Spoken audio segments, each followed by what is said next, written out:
because I stream on YouTube, not Twitch now. I have in the past streamed on YouTube a little bit, and then I'm now streaming on YouTube.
hello everybody. Happy Wednesday. Happy Stream Wednesday. Today we have a special guest. We've got Sugar Skull over here. If you want to say hello. So, yeah. I like ambush you with the classic. I should have introduced you first. So yeah, something to work with. I'm pretty sure everybody probably knows you that is a viewer of mine. But yeah, Sugar Skull is a guitarist, a producer, a mixer, a cover writer. Can't hear Sugar. Oh yeah, I probably should make it so people can hear you on stream. How did I do that last time? I'm surprised that. Oh, okay, wait, I know. I'll do a screen capture. I think. Maybe? Oh, like a. Oh, yeah, I see what you mean. This is. I don't do it like that. How do I do this? I did this last time. Window capture, application capture. Let's like capture OBS Studio. No, I don't want.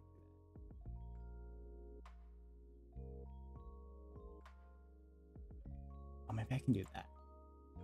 Audio output capture. Maybe that will do something. There's no button for audio capture. Mac. I knew I forgot something. I was like, everything looks good. Oh wait, no. Are you here? Wait, say something? No. Audio output capture. Advanced audio properties. I'm an audio person, trust me.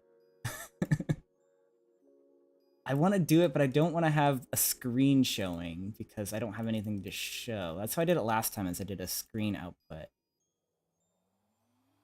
I can just put it under my... I'll put it under my overlay. Yeah, I'll just hide it under the overlay. Okay, wait. Yeah, wait, I'm gonna go to my start screen real quick and get this.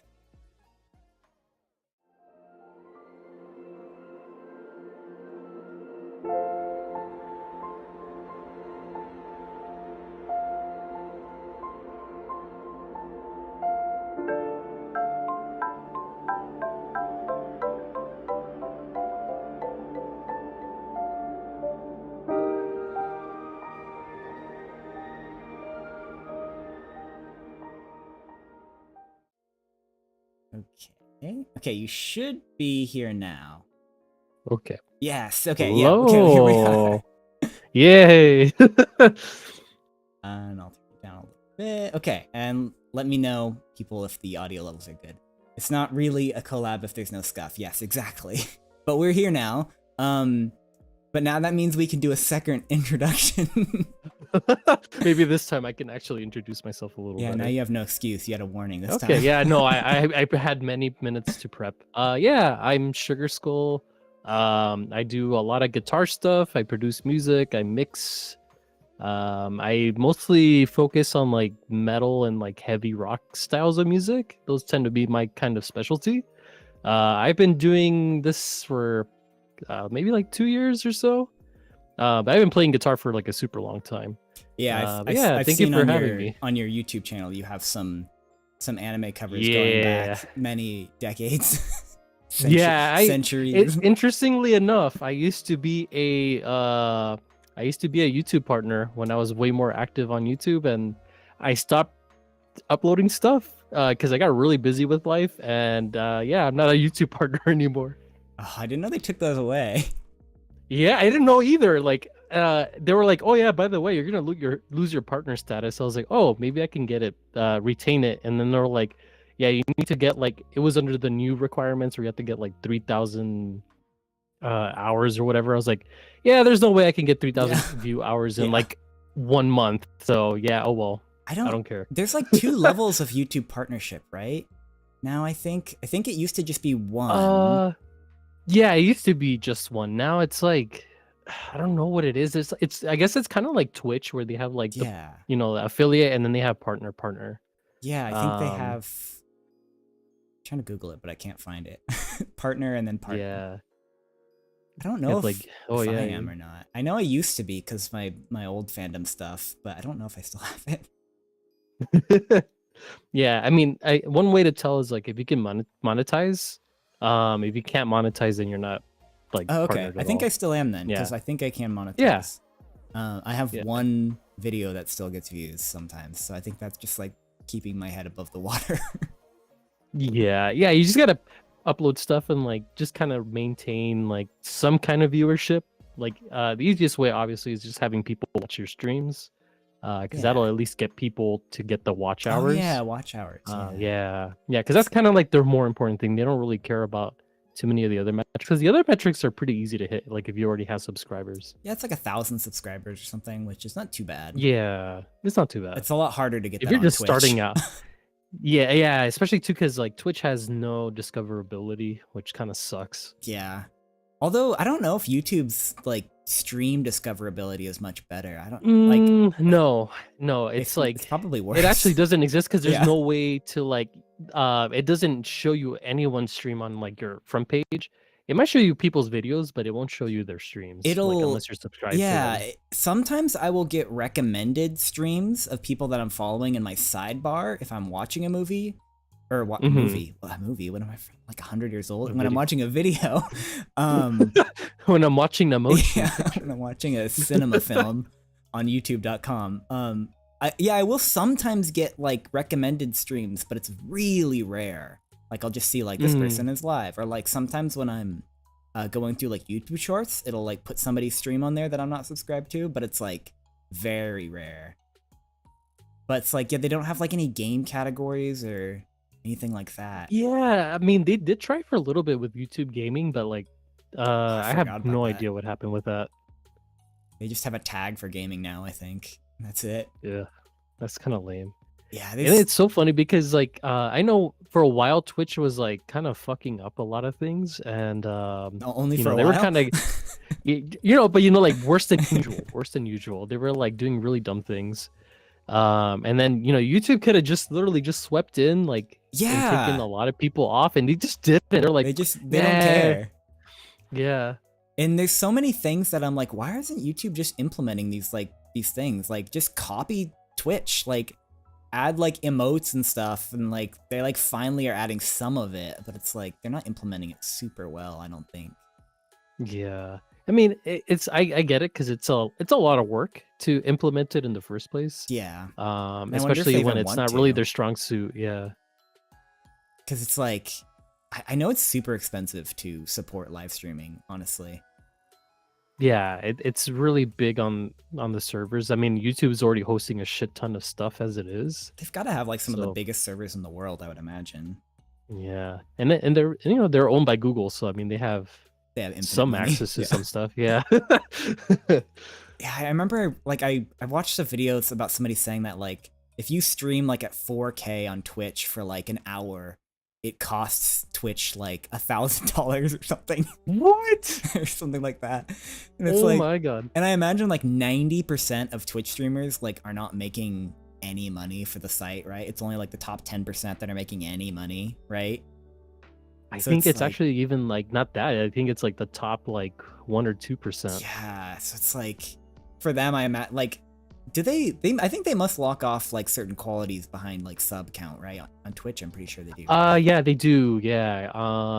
Because I think they restrict all like non-partners to like 720p at most. Yeah, that makes sense. Yeah, if you want to do 720 though, 1080p, I think it's you have to be partner. I feel like 1080 is the It's kinda minimum that crazy. you want to do. Yeah, I mean they do have some pretty good encoding though. Because I guess they, you know, they invested a lot of technology into like making streaming a lot easier on your computer. Yeah. But also making it look and sound good. Because 720p, like, you know, for most people, it's gonna be just fine. For mobile, it's People great. with, yeah, especially mobile, like no one's gonna care. Yeah, which I mean, I feel like a lot of people probably like. I wonder what the percentage of mobile to computer watchers are for streams. Yeah. Yeah, I wonder if they have that because on YouTube, you know, you could look at your analytics and you can see what devices people use, which is kind of fucking wild. YouTube's analytics system is one of the best I think I've ever seen, and it's like it's crazy that it's kind of crazy how it's all free and they give you just so much data. Like, Yeah.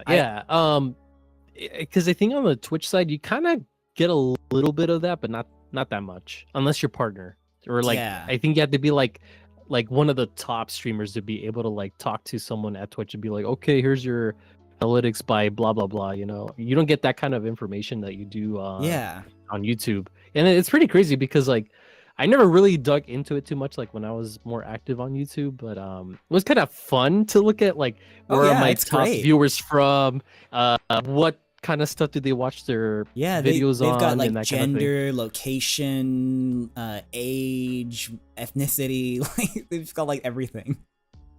Yeah, I like when I was more active, I was kind of surprised that I had a lot of viewers from Japan. I was like, oh, that's kind of cool. Yeah.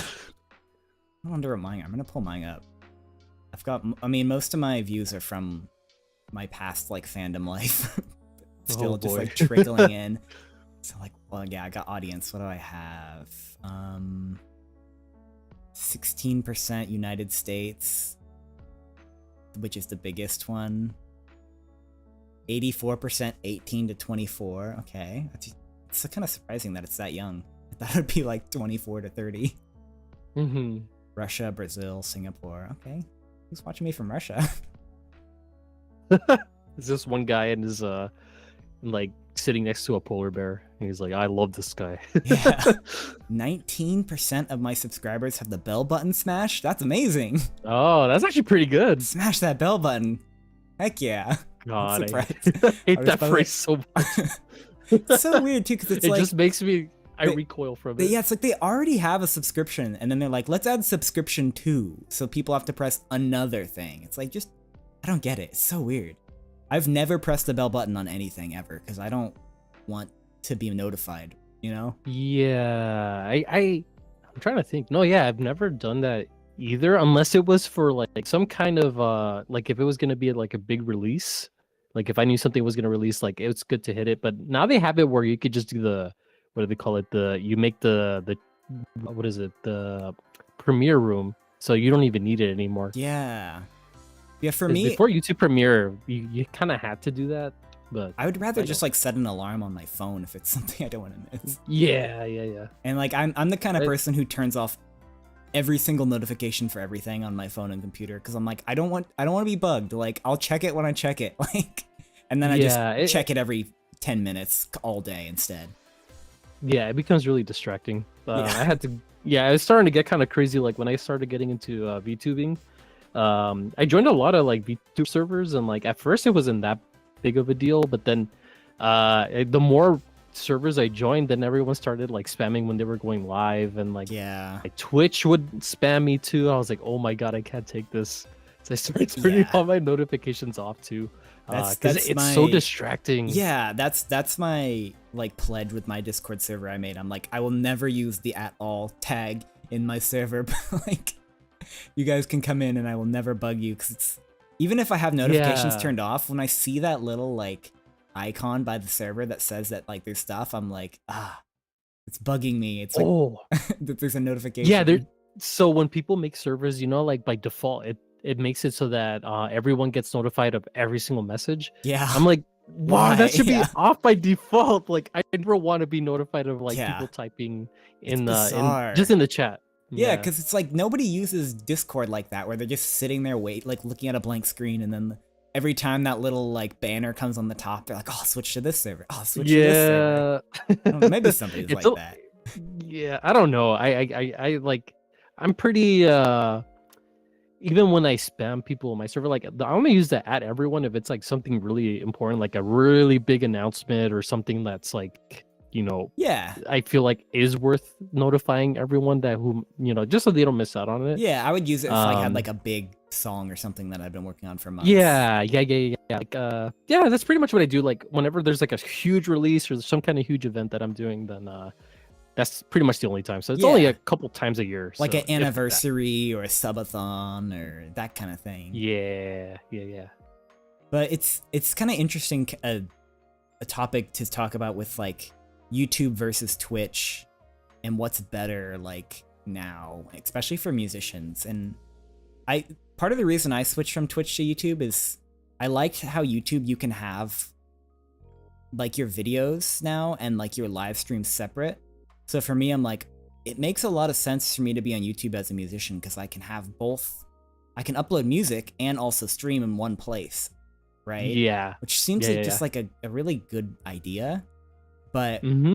again, you've got the problem with like, I feel like you get a little more views on Twitch if you are really small, I feel. At least at the beginning. Yeah. Because again, like you said, Yeah. YouTube, there's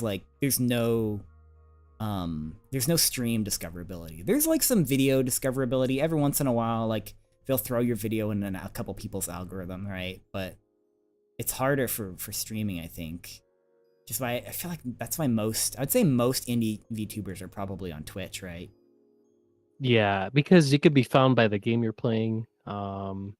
People can raid you. Oh yeah, the rating is Yeah, so much better. So you can technically rate on YouTube, but it's not you have quite to there. follow each other, and I think it Yeah. has to be like you have to have a certain amount of subscribers to be able to do it Yeah. as well. I think you have to like Yeah, so whitelist each other even or something like that. It's that just too. Yes. weird. It's bizarre.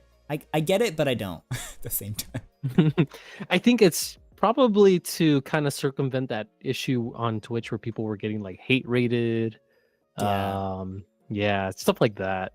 Because I mean, anyone can just kind of stroll in if they want to. It's so weird. I Um, know like a lot of people were having like there's a lot of dialogue like so I remember seeing like last month about people like they would raid a big streamer and then that streamer would block them because that streamer would be like, by raiding me, you're trying to get clout. But it's like oh my it's god. so bizarre. It's such a bizarro mindset.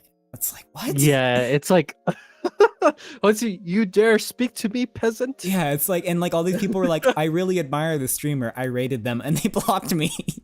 Mm-hmm. Like, why? Come on. It's so fucked up. Yeah, it's bizarre. And it's those people just like are those people who are so big that they don't even care. It doesn't even matter. They're like, Yeah, I to could them, potentially it's get not gonna hurt them. yeah, they're like I could potentially get like one viewer. It's like, but they're like, I don't care about one viewer. It's like I've got like 4,000 concurrent.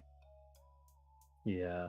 I mean, I'm pretty lucky because I do know a couple of really big streamers, and they're all super nice. Yeah, generally. I feel like I've gotten so lucky, but like I haven't had like that bad experience yet.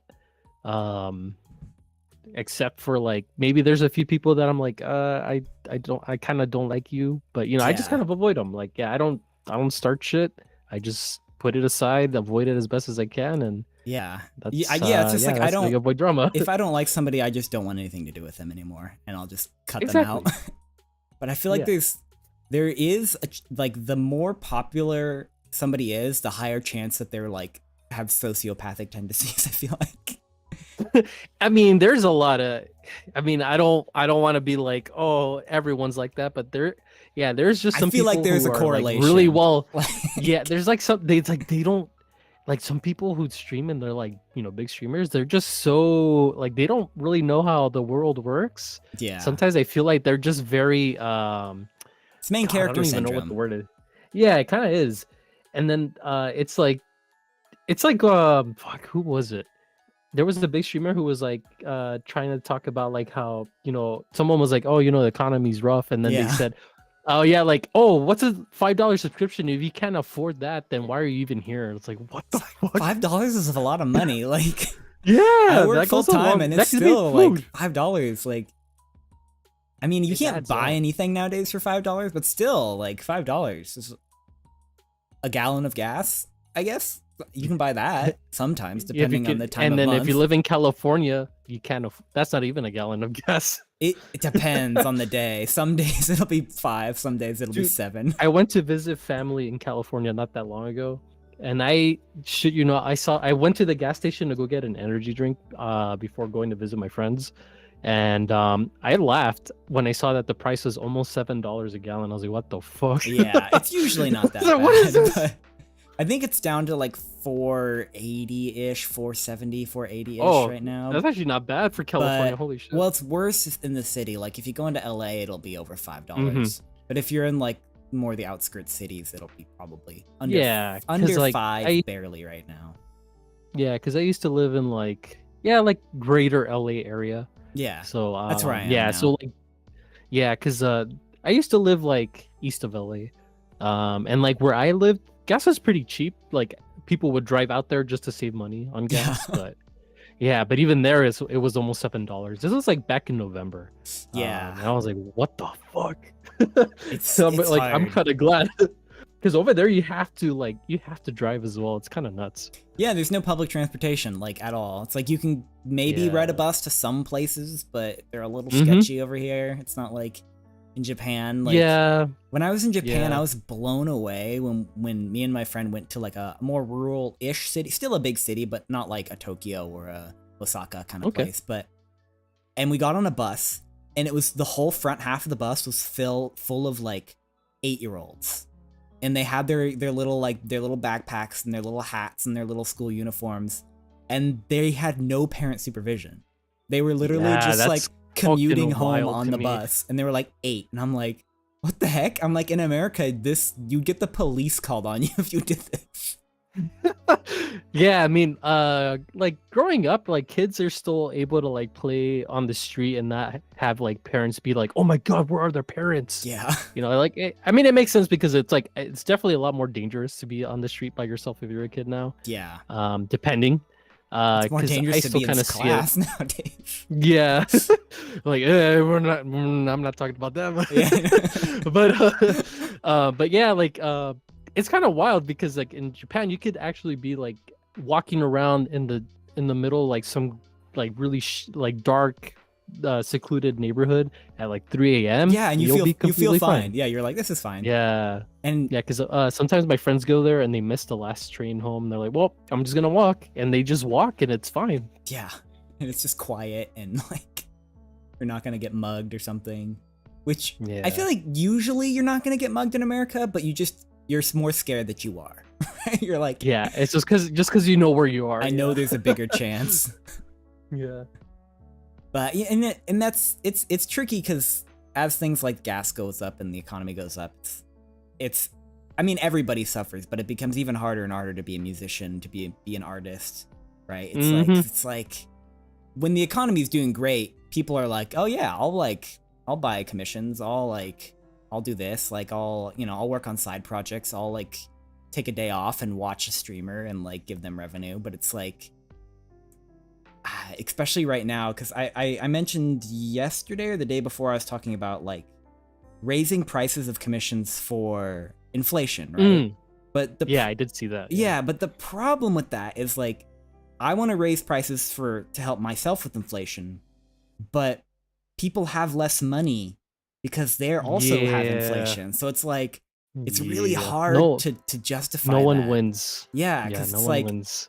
yeah, it's like I need more money, but people have less money to spend on these type of projects. So it's like you kind of are over a barrel with this decision of like, do I raise my prices or do I keep them where they are? Do I lower them and make them even worse? Which, I mean, I don't think anyone's going to choose that option, but Yeah, no, it's something I'm pretty familiar with because well, before I was doing music commissions, I am also a photographer. So I've been doing photography for a super long time. And I actually used to do a lot of cosplay photography at conventions. So, you Yeah. know, people would pay me to do their photo shoots. You know, in the longest time, like I was like uncharging for the amount of work that I was doing. right. But to me, I never really felt like I was undercharging until it got to the point where everyone would like ask me, "Oh, are you going to this convention?" And like I would book up my slots like almost immediately. I'm like, Right. "Holy crap!" And then you start to get this like entitlement with like, well, I need you to like come in here and spend an hour with me doing this, and I'm not going to pay you for Yeah. staying. Like, all right. Yeah. Slow So down. because of that, I was like, well, I guess like you know I've gotten better. I can charge more. Yeah. And at first, I was really scared that okay, no one's gonna like commission me anymore. yeah. But at the same time, like I was still getting like people commissioning me, maybe not as quickly, but like it would make it so much better because I would get the same amount of money, but for less work. Yeah. But I could put more energy into that work as well. So like my quality would increase with the cost as well. So, right. You can yeah. invest more of your time into it. Yeah, because and you're it's getting the money. same thing with music because like when I started out, like my very first commission, it was like not even $100 like for like a full on like instrumental, Yeah. like everything from scratch, and I was just like, I would not do that again. Yeah, I don't But that think was a it's long time unusual ago. for a beginner composer or producer to charge like $30 per minute, right? Like Yeah, $100 so it for a was just 3-minute song. why? Yeah, but like I at first it was just because like, well, it was the same thing with photography. Like, I was like, well, I don't have that many clients under my belt. Yeah. I got to get more people. I got to get my name out there. So it made sense. Yeah, But then, and once this like applies to any type of commission, I'd say too. oh yeah, but yeah, like now, I mean, obviously my rates are a little more in line where I feel like they're good. For the time being, I mean, it might go up a little bit. But Yeah, I mean, I feel comfortable. They're still like vastly below any sort of industry standard for music. Oh, big time, big but time. but it's like the VTuber fandom is kind of like this weird little bubble where I don't think a lot of people realize how good of a deal they get for things like art, music, editing. Like it's like so cheap in this like fandom, like that you can go like get like an amazing piece of thumbnail art for like $60, right? Or you could get a BGM composed for like $200 or even less. Like, I mean, some people on like, like Skeb, like Dama, who does like a ton of music on Skeb. I think he still charges like $100 and he'll do like 2-3 minute songs and they're like pretty good. Yeah. Like, and the other thing too is like, a lot of these artists and like musicians don't charge like commercial fees. Yeah. Maybe a little bit, but it's not like a lot. I feel like it's becoming more common now with artists because of VGen, but that's something I'd be really interested to get your opinion on is the commercial fee thing, because I've been doing a couple more agency things lately, and I've always had the mindset of I don't want to charge a commercial fee because I want to always give my best work. And like, that's been my mindset where it's like, I don't want to make it feel like I'm going to charge you more just because and do better work as a result, just because of this. But lately I've kind of started to understand it because I've realized that a lot of agency stuff is a lot more work. They're a lot more like demanding and you have to jump through a lot more hoops. So it's like, oh, definitely. Like when you have to deal with an agency manager, it makes it so much more difficult as an artist, because instead now of you talking to the talent directly, you now have to go through a manager who's like, then it's going to take them like 24 hours to get the feedback from the talent and then feed it back to you. So it's like every revision now takes an extra day, right? It does, because you have to wait for the manager to be the go-between. They're, sometimes agencies are more demanding, not always, but I feel like on average, they have a higher standard of quality. And the biggest thing is agencies never, in my experiences, ever tip, right? Ever. Yeah. And that's the big thing. Yeah, because my recent like commission spree, I guess you could say, everyone tipped me, and I was like, they didn't even ask me if they could tip. They just like, when they paid for the PayPal, like you leave it open and they have an option and they usually take it. Yeah, because I just told them how much it is, and then I told them where to send it, and then they send a little extra. I'm like, well, okay. It's like, I'll take it. It's almost weird how like the smaller the project, I feel like the bigger the tip. Like, because I've had people like be like, I just want a song for my tabletop RPG that I'm playing with my friends, and I'm like, okay, sure. Like, you're not gonna get really a lot of like use out of something like that, right? Because they're not gonna like be using it for content online, and they're not gonna get a whole lot back. But then they'll tip like 100%, and you're like, what? And then like, meanwhile, like an agency is just like, all right, here's your money. Which I'm not trying to like blame agencies, because it's not their money to spend, really, right? If you're a manager for an agency, it's like, this is the agency's money, so I'm not like, in order to pay more, strictly budget. Yeah, they're like, I'd have to go get this approved and go through the budget. So like, I understand why they don't. I'm not trying to like rag on agencies, but it makes me now want to be like, okay, I'm actually considering charging a commercial charge. I probably still won't, but I'm considering it, because I'm like, because like, I want my tips. If I'm working with like indie VTubers, like I just tell them it's already included. Like if they're gonna release it on Spotify or whatever, or they're gonna monetize it, I just ask for royalties. I don't charge anything extra. Like, you already paid me, I'm good. Like, I'm all right. How do you handle royalty collection on something like that? Because there's not. So it depends on this distributor. So like, for example, a lot of the people I've worked with have DistroKid, and what's the other one? Can't remember the name of the other distributor. I think Zephyriana uses it, right? CD? No, not CD Baby, is it? Oh yeah, it's not CD Baby. Something like that. It's like CD Baby. TuneCore. Yeah, something like that. Maybe it might be TuneCore.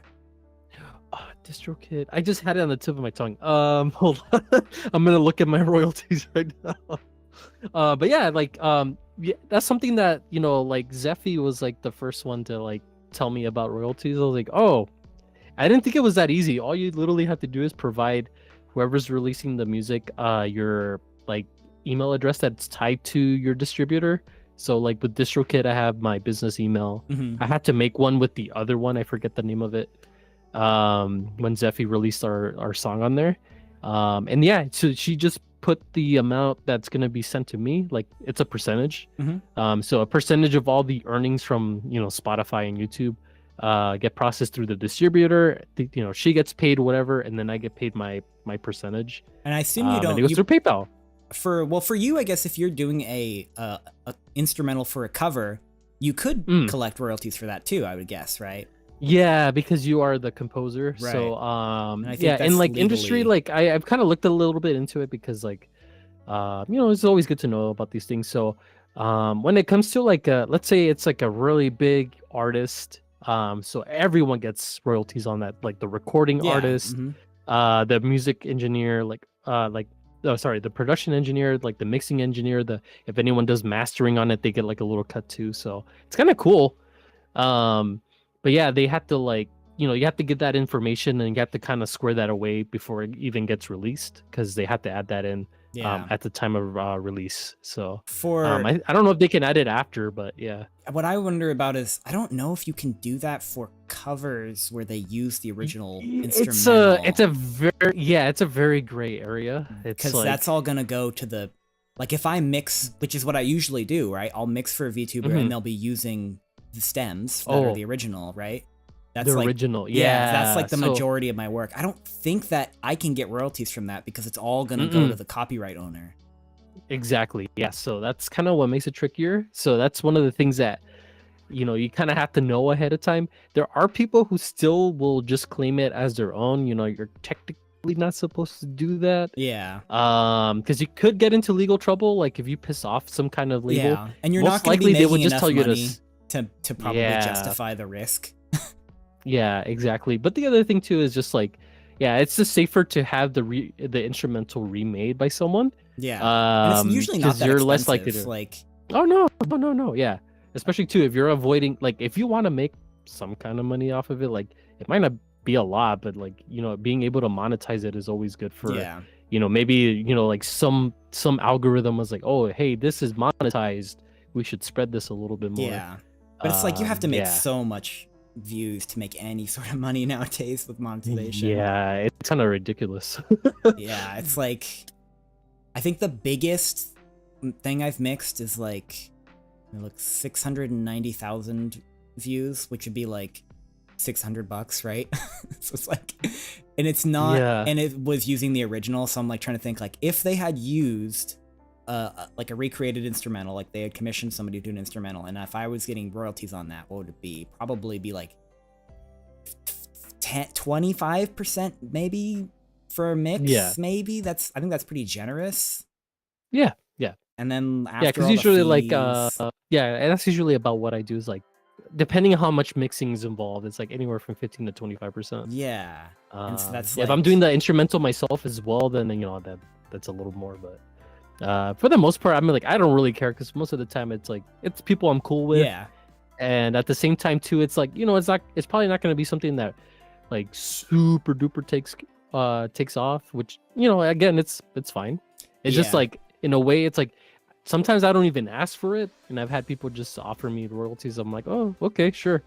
To me, it's just like it's a bonus. But like, I'm not looking to make money off of it from there. Like for me, the money's going to be made when I make either mix or, you know, make the instrumental. Yeah. And yeah, for me, it's like, again, since I can't really get royalties because I usually mix with pre-existing instrumentals, and then when I do a BGM, I retain the right to that BGM, right? I keep the master rights. Yeah. And it's like I give you a usage license. I'll make it to your specifications and I'll give you a usage license, but I'm keeping the rights to that. You can't upload your own BGM to Spotify, right? Like, you can't like profit off of that kind of work because that would be weird. Yeah, unless they pay you like or something. Yeah, no one ever says like, oh, then never mind. You know, like I haven't had a person who's like turned around and said something like that. So like, yeah, most people are cool with it. And Simon asks, so what if it's used for a project like an audio promotion trailer or an audiobook for a game OST?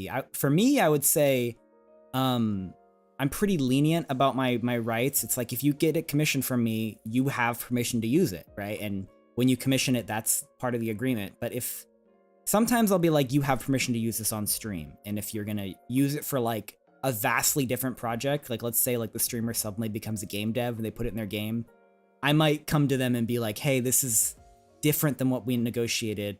We negotiated that you would use this for this purpose. You're gonna have to give me a little bit of kickback on that, which I've never had that issue. But that's what I would do in that case. What would your opinion on that be? Yeah, so you're definitely right in that.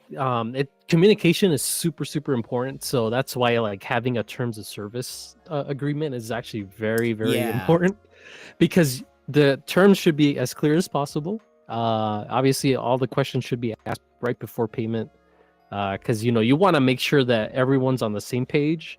Obviously, if they want to do something a little different, I mean, that's totally okay. That's something that could be negotiated. I'm like super flexible. Like I'm pretty chill. So like a lot of the time if they say, oh, I'm going to use this for like so-and-so video, I'm like, that's fine. I don't care. Go ahead. Yeah, like I don't care. I already know. So as long as I know. Yeah. And because like the expectation for me is like, you're paying me, you get to use it. Right. Which is so weird when I'll see like I know like Skeb, for example, the default Skeb usage license is non-commercial. Right. So people will get a Skeb and then use it in like a stream thumbnail. They technically, unless they got permission to do that, they technically can't do that, right? Like it's almost nobody will ever like bring it up and cause an issue with it because it's not worth it, really. Yeah. But it's kind of an interesting thing where, and I'm guilty of that too. Like I'll use like art that I got on Skeb on like a thumbnail, for example. But it's like, it's one of those things where it's like, it's not making any money. So it's like, sure, I can pay you a royalty on $0. Like, yeah. Like exactly. on my that's why a lot of cents. people are cool with it because they understand that it's not like you're going to turn around and make $1 million off of it. Like they know. Skeb is weird though, because there's a huge disconnect between the artist and the client in Skeb, right? It's like, they finish the piece and then it's gone for them, right? It's like they don't even know who the client is half the time, right? And they don't check. There's a language barrier for one, usually, right? And also it's like you can commission something anonymously. You can a lot of times the artist isn't gonna follow through. Like when I'll get something on Skeb, I'll usually like try and tag the artist on Twitter and be like, oh, thank you for the commission. But like most people don't do that, right? Yeah, it's funny you mentioned that because I have a friend who she used to do a lot of Skebs, and she got banned because she used one of her Skebs as her Twitter profile picture. Yeah, which is crazy. I'm not sure how the fuck they found out about that, but yeah, she got banned from Skeb for that.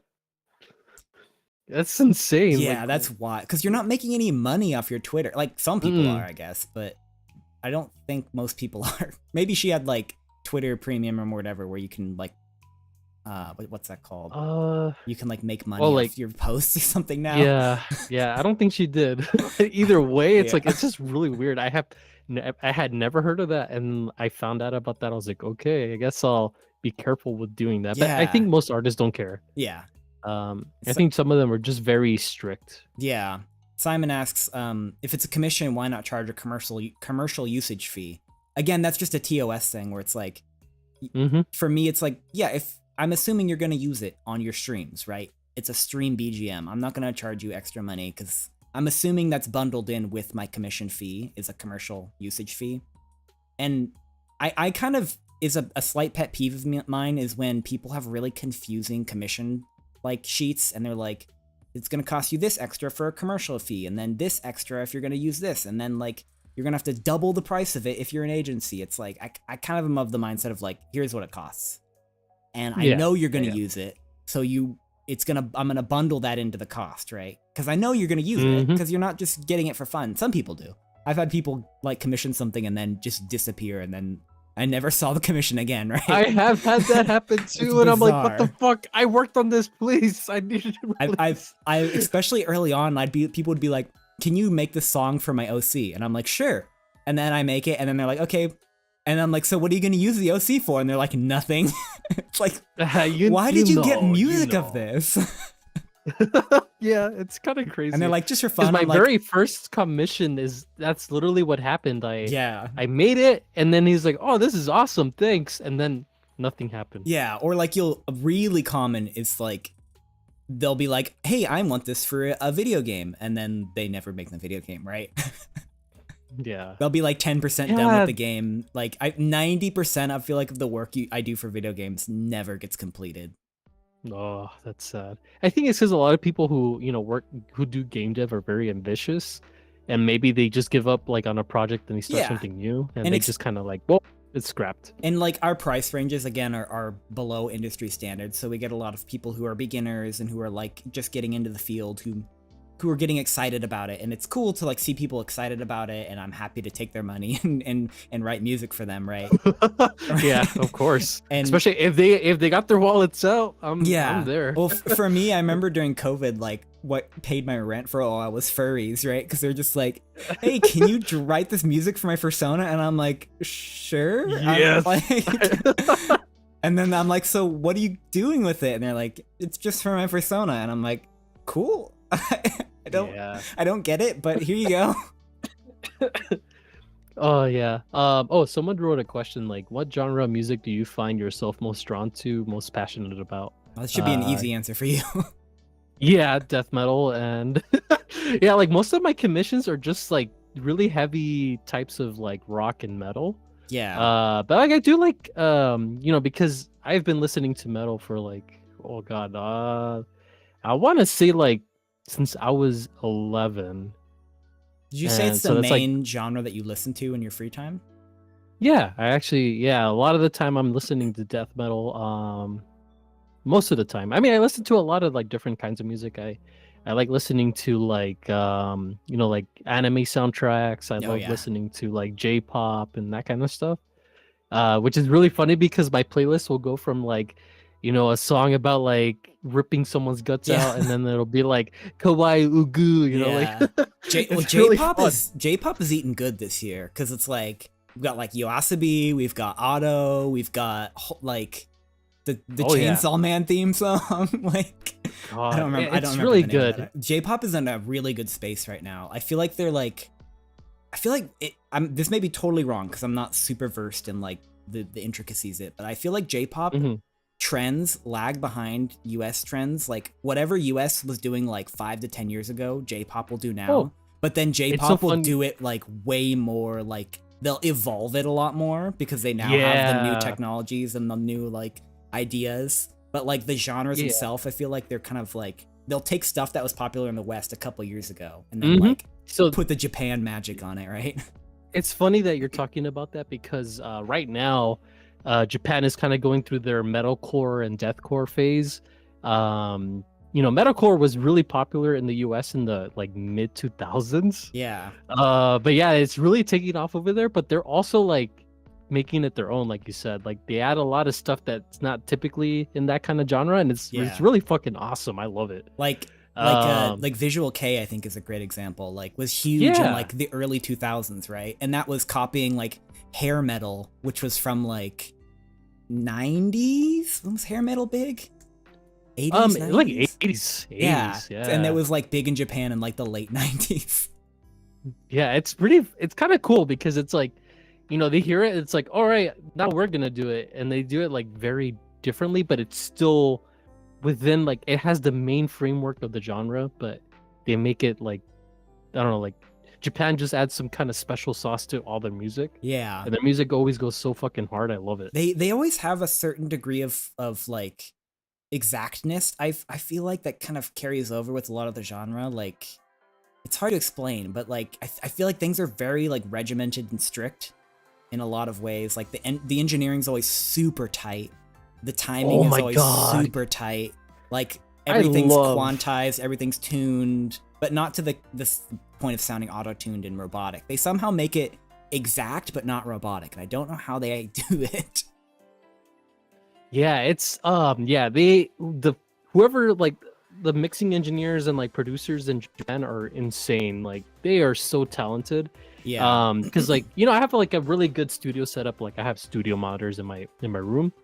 I love blasting Japanese music because the mixes are insanely well done. I'm like, oh, it's so good. I wish I could mix like this. Yeah, they do. They have a magic with how they do compression that I still don't really know how they do it. Cause like Japanese music tends to be super compressed, like super compressed on the vocals. Like there's no volume variation, but it doesn't sound crushed, you know? Like it's weird. And I think part of it comes from the vocal performance where the vocalists are like really controlled with their volume and dynamics. Yeah. And then like it's crazy because like the singing is apparent to me when it comes to like even like what's it called, like when they do anime, like the way they mix vocals in anime like is kind of different how they do the English dubs, because it sounds compressed, but it doesn't have that squished sound to it. Yeah, it's like very very transparent. Like I love it. I don't know. We need to find out what plugins they're using over there. I know they. I think Cubase is like the most popular DAW. I think. I think Japan is heavy on Cubase. I would not be surprised. Yeah, Cubase is. I tried to learn it a long time ago before I got into Reaper, and I just couldn't do it. I did Cubase in school. I think. Is Hans Zimmer the Cubase guy? I mean, there's some big names that use. I think it's Hans Zimmer who's like obsessed with Cubase. Let me look it up. Let me see. Yeah, Hans Zimmer. Yeah, he's the Cubase like poster boy, which that's a pretty good one. Yeah, Cubase is all right. I liked Cubase when I used it, but I like Logic a lot more. I just like Logic a lot. Logic to me feels like so comfortable, like so just like, you know, when like you find your DAW. Like I guess for you it's probably Reaper, right? Like it is Reaper. You'll go like. Musicians will go through like this period in their early life a lot of times where they're going to be trying on different DAWs, like trying on different hats, right? Different pairs of shoes. And then like finally they'll find their one DAW that just like feels really good to them. Like I tried FL Studio, right? Like everybody did, right? Everybody tried FL Studio. And then I did too. Yeah, exactly. I got a cracked version of FL Studio off a USB drive on a friend at school, right? I'm like, yo, bring me that FL Studio, and he brought a little thumb drive, and he's like, here it is. I'm like, sweet. And then I tried the free version of what's the one that everyone uses for live? Ableton. Yeah, I tried the free version of Ableton. I hated it. Like I think Ableton's an amazing DAW, but I cannot wrap my head around this, like the workflow of it. Yeah, it's insane. It's bizarre. I have a friend who has it. I was like, what the fuck? How do you do anything on this? And the people who are good at who like Ableton are like ride or die Ableton. Like they like adore Ableton. And then I think if you're working with samples heavily, like almost exclusively, I think Ableton is like the one. For live, it's great. Yeah. And then then I did Pro Tools for a couple of years because school was like, you gotta learn Pro Tools. Right, that's anybody who uses Pro Tools. Their reason is like because school, right? Because school, school or work. Nobody's choosing Pro Tools by choice. Like no one wants it. Yeah, I used to be a Pro Tools defender because that was my main DAW when I actually started like actually composing and actually getting into music was Pro Tools, and like I got certified in Pro Tools. I read the big stupid textbook, and now I'm like, no, Pro Tools blows. Because then I did Cubase, and now I'm at Logic, and I'm like, oh yeah, I will never go back to Pro Tools from Logic. This is like night and day. Like Pro Tools doesn't have a pitch.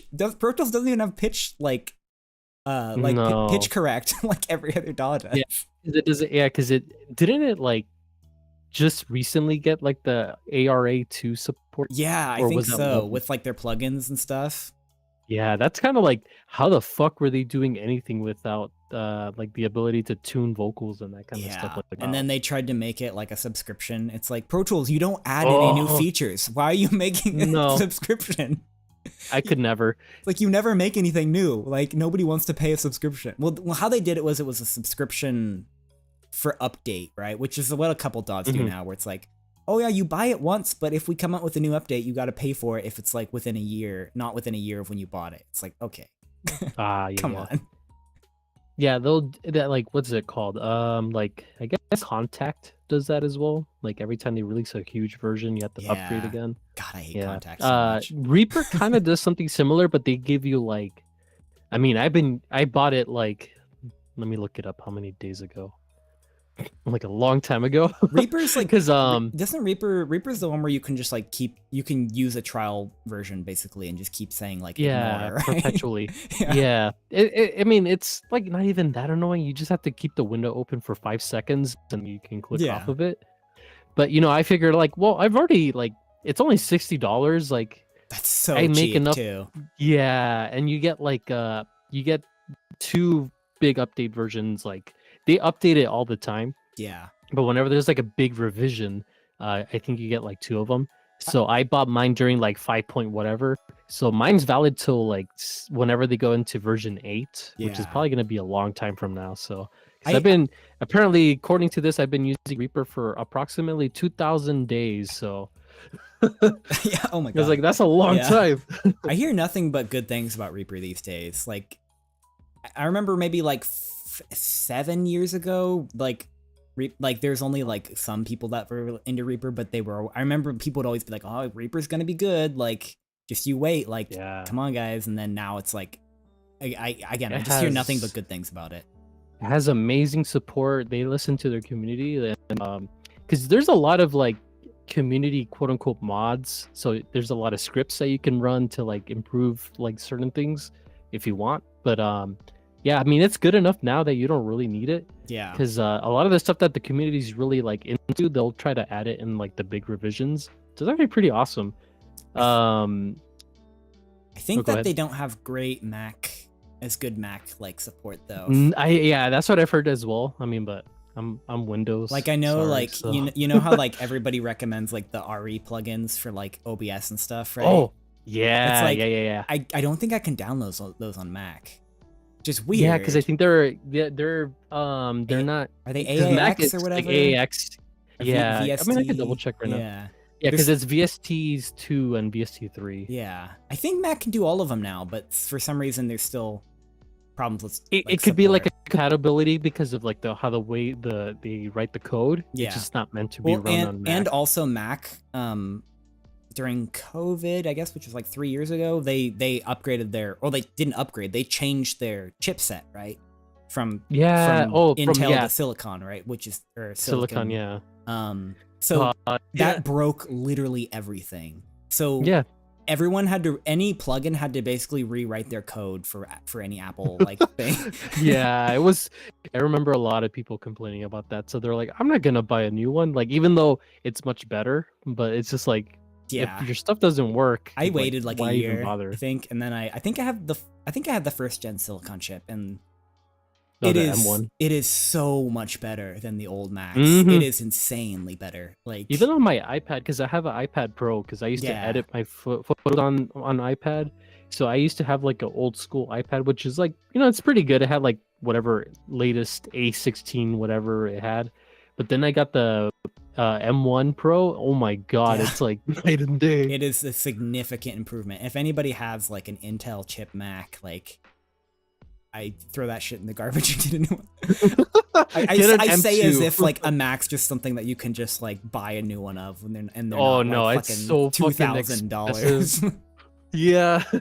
Yeah, you do have to pay the Apple tax, but Yeah, I really mean, want a new if iPhone, you- but I'm like, no, I'm not gonna spend. I'm gonna wait till Yeah. September, and because I cracked the heck out of my phone screen. I've like destroyed it in Japan, and so I'm Oh, like, no. I'm like, I really want a new phone, but I'm gonna wait till September because they always come out with a new iPhone in September, and then they Yep. drop the price of every subsequent iPhone $100. So I'm like, Yeah, I'll they get sure do. I'll get a 15 in September, and it'll be only $700 instead of $800. Yeah, because right now I have a 14. So, because before that I had the 11, so I waited a couple years. Yeah. And I was like, oh, my phone is dying now, so I need a 14. I have an SE, but I which mostly is wanted it because of the pretty bad. camera. Yeah, the camera is so fucking good on it. Yeah, the SE is like not very. It's an iPhone still, but it's like Yeah, it works. the camera's not very good on it, and I mean, other than the camera, everything actually works fine. It can play Genshin, so that's why I bought it originally. Yeah, there you go. I had like an iPhone like 6 or something before, and I'm like, man, this. Oh yeah. I get into the cutscene and my iPhone just literally shuts off and the battery's gone for some reason. iPhone. Yeah, like the only reason I wanted the 15 is because of the USB-C. I'm like, it Exactly. would be so Yes. nice. Yes. That's It would be so nice because the fucking iPad has USB-C. How does the phone not have USB-C? That's exactly why I'm not buying it right now, because I'm like, I know they're gonna change it, so I'm not gonna buy a new iPhone with old technology, right? They're gonna change it to USB-C, so I don't want to buy 14. I want to buy 15, but I don't want to buy it at full price. Yeah, and it's I would not. Yeah, so I'm waiting till like the 15s, because it's the only one with USB-C right now.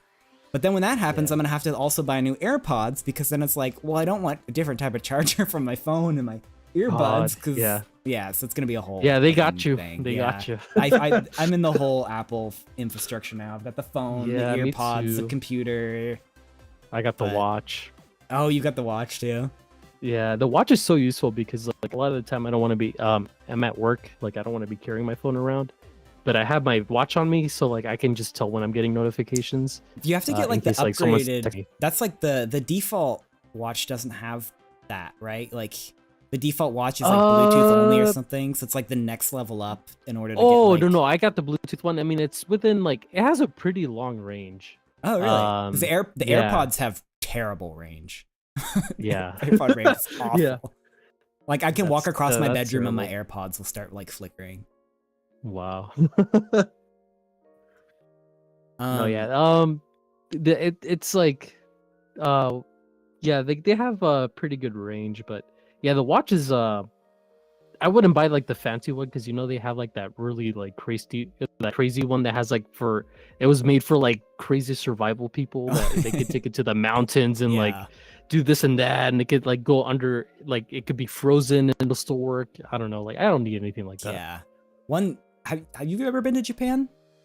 No, I'm really hoping to. So before the pandemic started, I was working 2 jobs strictly to save up to go to Japan. Yeah. And right when I was getting ready to like I'm gonna do this for 1 more month, then I have enough money to go to Japan and like go crazy. Yeah. Then everything happened. I was like, oh, okay.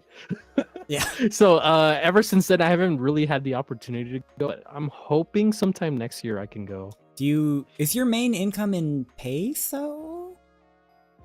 Oh no, I'm not in Mexico. Okay. I'm like, I'm in the U.S. I'm Mexican, but I live in the U.S. Okay, so then you actually have good conversion from dollar to yen. I don't know how it is from like other currencies, but from the dollar to yen is really good right now.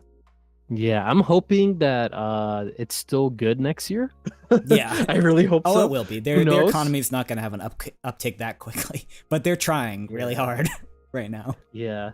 But yeah, I'm really hoping to go. So it's gonna be my first time. I mean, there's so many parts of Japan that I want to go to, but I'm probably gonna spend most of it in Tokyo. Just because like the first time I go, I'm probably only gonna be able to go for like 10 days. Yeah, so I just went in October for the first time, and I did how I did it. I would recommend where I went for 2 weeks, which minus travel is really 12 days to play with, right? And I basically spent like 5 or 6 days, maybe 5, 6, 7 days in Tokyo, and then like 2-3 days in like Gifu, because I wanted to go to a more rural area, and then like the rest of it in like Osaka or Kyoto. But it was like I went to Tokyo, stayed for 1 day, then went to Gifu, stayed for 2 days, then went to Kyoto, stayed for like 5 days, then went back to Tokyo to finish the trip, kind of thing. I would really recommend at least going to Tokyo and Kyoto, because I almost thought Kyoto was cooler than Tokyo, if I had to say, honestly. But Tokyo has like Akihabara, obviously, and Shibuya, and Shinjuku, and Harajuku, and like everything. It has a lot. And Yokohama is really cool too, which is like Yokohama you can get to from like anywhere in Tokyo in like an hour by bus or train or whatever, maybe less than an hour, 45 minutes maybe. Yokohama's really cool. It's like kind of by the water. That's where the big Gundam is, right? Which is going away soon. They're tearing it down. Yeah. And then Yokohama has like a weird like European like district, which is kind of cool. And they have I think the biggest Chinatown outside of China or something like that. They have in Yokohama, which is pretty cool. But Yokohama and Tokyo are really, really cool, obviously. I mean, I haven't because I don't even know when I'm going, so like I still haven't made like a huge master plan of like what I'm gonna do when I go. I would love to go to Osaka just because I heard people there are really chill, Yeah. and We were I gonna love go to beer. Osaka, but we couldn't fit it in our timetable. We cut it Yeah. out last minute, which I'm glad we See, did. that's what I yeah, I'm kind of like that's the thing, and like I want to be able to like spend a proper amount of time Yeah. wherever I go. So Cut that's why I'm don't like yeah, I'm probably cut just gonna stick to Tokyo. if you're staying like 10 to 12 days, I would say two to three cities. Because Yeah. 10 days is plenty of time to do Tokyo, honestly. Like there's infinite amount of stuff to do in Tokyo, but like Shinjuku is like a day. Well, Shinjuku is like 2 days, and like Shibuya is like a day, right? So it's like you can see a lot of Tokyo pretty quickly. And since the Yeah. public transportation's so good, it's like you can get anywhere like so quickly.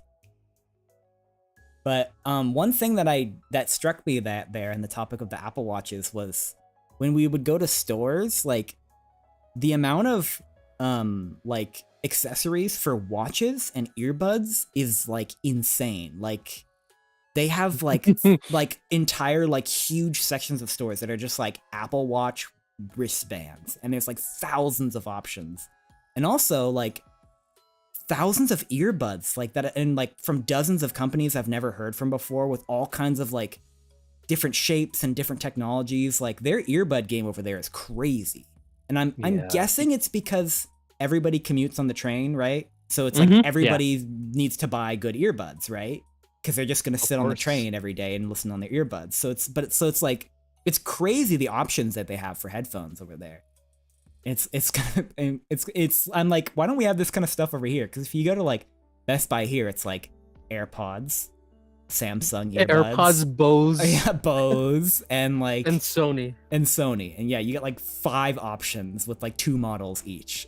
And over there, it's Yeah. like you get like hundreds of options. Yeah, it's kind of wild. Yeah, but I'm pretty sure it's because of the whole commuter thing. Because everyone is more reliant on public transportation out there. Yeah, Which is another thing I'm really looking forward to. Yeah, 'cause it's I'm nice. I'm a big supporter of public transportation. Yeah, when it's good, it's great. Yeah, what is good? Yeah, I mean the lack of it. Going from like Southern California to where I live now in the Midwest, like the public transportation out here is like way better. Yeah, And it's like, wow, you can actually like not need a car. What? yeah. When my friend moved to the Midwest from here, he sold his car, or I think he never had a car. He like had his mom's car or something, and he just bought a scooter. And he's just not like, I Yeah. can get anywhere with the bus and the scooter, like, and it's fine. Yeah. I'm like, And it's great, yeah. cannot relate in LA. No. A scooter in Good LA luck. is a good way to get killed. Yeah. It's like No, 10 I am different ways. surprised that there's like like from when I moved to the time that I went back to LA, like because I didn't go back for like maybe a year and a half or two. I was surprised that there was like bigger bike lane infrastructure, because I guess they started having like the whole mobility scooters and stuff like that. I was like, oh, kind of cool. And there's like, But, there's like- at least some like bird scooters and like those little electric Yeah. scooters and like rental bikes now. There was a lot more like 5 years ago, I'd say. I feel like the cities started not liking that being a thing, which is a bummer. Because I remember my previous job, I did corporate AV, and we would go to different cities around the country, right? And it was always cool because like, we'd like land in Atlanta, and like we'd be like, all right, we've got like a couple hours to spare, and we could just like get a bird scooter and like go around the city, right? And like then we could like go to Florida and be like, oh, and grab a bird scooter, right? And then go to like Nashville, oh, grab a bird scooter, right? And you could just like zip around anywhere, right?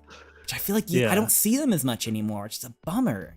They're so cool. Yeah, some cities definitely cut back because of safety issues. Yeah. The other thing too is when the other thing too is that people would like ride them and they just dump them wherever. Yeah. We can't have nice so that things became like here. a big liability thing. That's such a bummer how people just wreck stuff. Like they'll Yeah, make like they a don't have nice new respect for it. park, and then people will just like destroy the drinking fountain, like kick it over. It's like, come on, guys, why?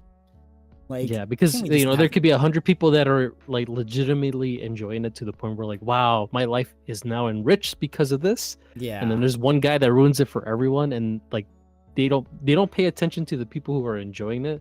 They pay attention to the someone destroyed this. I guess they don't care anymore. Yeah.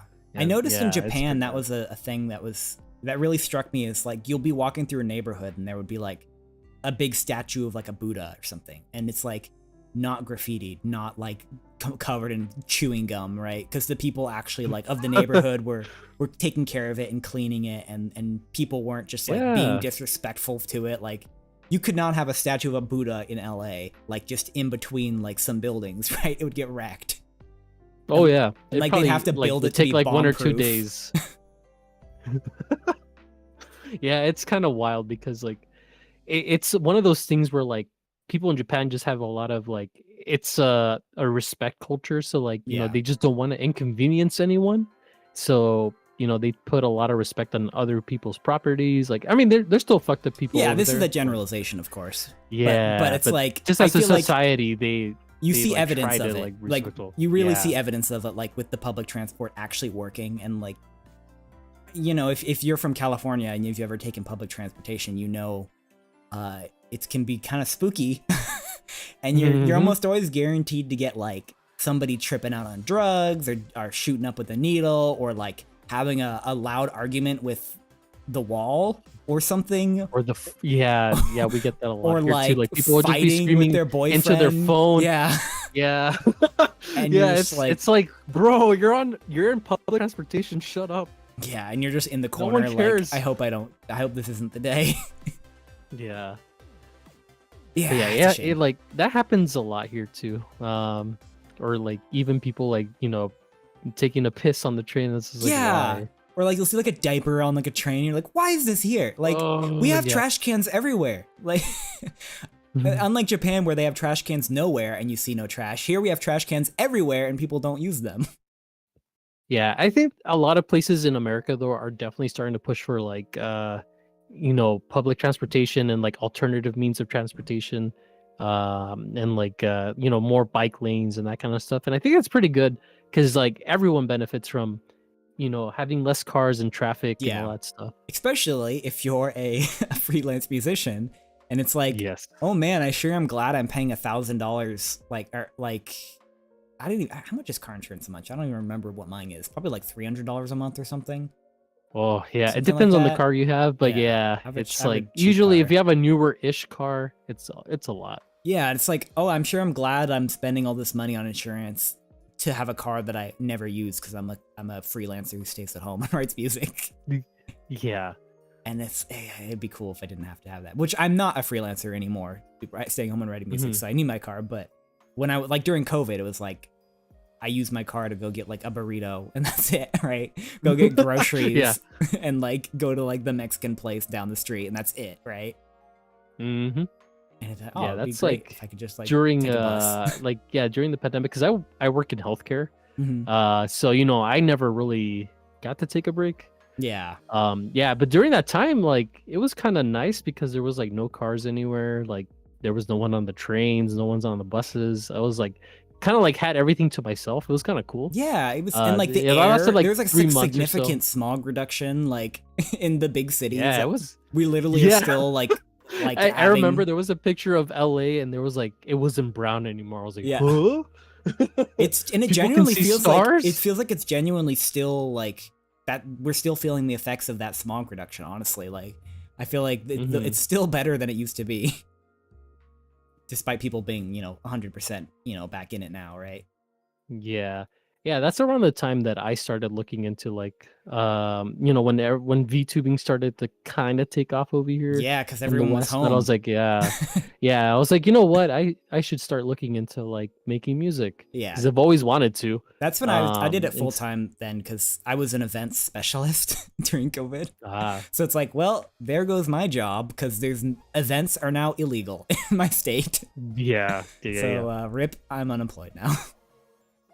Yeah, I got it. Yeah, because remember I mentioned that I had 2 jobs. So the other job, they're like, yeah, just don't come in. We'll update you guys. And like 2 days later, after the state shut down, like, yeah, we're just gonna lay off everyone. Yeah. Okay. I went from working like 2 jobs to like, I had since I had flown in from LAX like right before the state shut down. Yeah, I had to like take a two week quarantine during that time. So yeah, during that time I went from working like 70 hours to working 0 hours, and I was like, this is weird. So then all of a sudden I started like looking at hobbies I used to do, like playing guitar, playing video games again. I was like, Yeah. whoa, this is kind of cool. I love this. Yeah. I remember for me, I got kind of lucky because my company, which is an audiovisual company, they kept us technically on staff, but on furlough. So we were still getting like health care, but then we were also able to collect unemployment for like a year. Well, I didn't collect Yeah. unemployment for a year, but like for like 8 months or whatever, because it was pretty long Mhm. because of COVID. So I was like, Yeah. I was able to stay home, and I was making as much on unemployment as I was working because my job was paying really badly. So I'm like, oh yeah, I'm literally making the same amount, and I get to stay home. I wish I would have been able to take advantage of that. Yeah. Like a month after like working during the pandemic, I was like, man, can't they just lay us off? Yeah, exactly. But yeah, unfortunately it never happened, which is okay because I mean, I got to experience the outside world during that time. Yeah, so, and like, you had a job to come back to also when like the pandemic exactly. ended, Yeah, so right? at least I had a job. I had a job, so like Yeah. that's pretty big. Because For I know a me- lot of people who got laid off and like Yeah. couldn't find work for the longest time. Like for me, when it's like after being laid off or furloughed technically for like almost a year, and then they're like, all right, everybody come back to work. I like came back to work, and like I very quickly was like, this sucks. I need a new job. And like within like a month, I'd like quit and like found a new job because I'm like, I don't want to do this anymore. Having the time off from this job made me remember how much it sucked. Yeah, no, that's the thing too. Like, that's what made me realize, because like leading up to that, I mean, I had always been working like 2 jobs, like because I was kind of like a workaholic before the pandemic. Yeah. Because for a long time, I mean, that's why I stopped making YouTube videos, because I was working 2 jobs, saving up for stuff. But then, yeah, going from doing that to like not working, I was like, yeah, I don't like working like 70 hours a week. You're like, I'm I'd gonna stop that. I'd rather work like 40 and then spend 20 on music.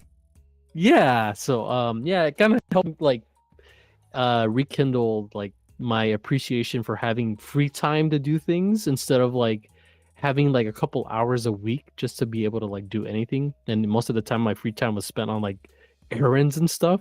Yeah. So it was really nice. We really had a content creator renaissance during the pandemic. Yeah, we did. It was a lot of cool stuff going on. Yeah, and then like, once VTubing kind of started to take off, like maybe like towards the end of 2020 is when I started like learning how to do like Vroid Studio stuff, and yeah, made my model. But I didn't stream for the longest time. And then when I started streaming, I'm like, I don't know what I'm doing, haha. So it was kind of bad at first. I took a break from it for like a year or something like that, and then I was like, okay, I think I have more experience now, because I was like in people's collabs. And I had more experience with just like talking to people, so I was like, hey, you know what, I'll try it.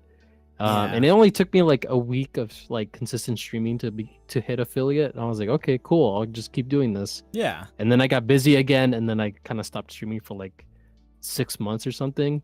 And then like when was it, like October of last year, or the year before that, sorry. Yeah, then I just kind of got more consistent, but I can only like stream once a week because of my commute to work is insane. It's like, yeah, I think you said like 4 or 5 hours, right? 4 to 5 hours a day. Yeah, that's every day. I would quit that job immediately. I'd be like, this is not. Yeah, and that's the thing that sucks about where I live, is that my job, like it's all downtown, and it's unfortunately very far from where I live. But I'm gonna be moving soon, and I'm looking into a new job currently too.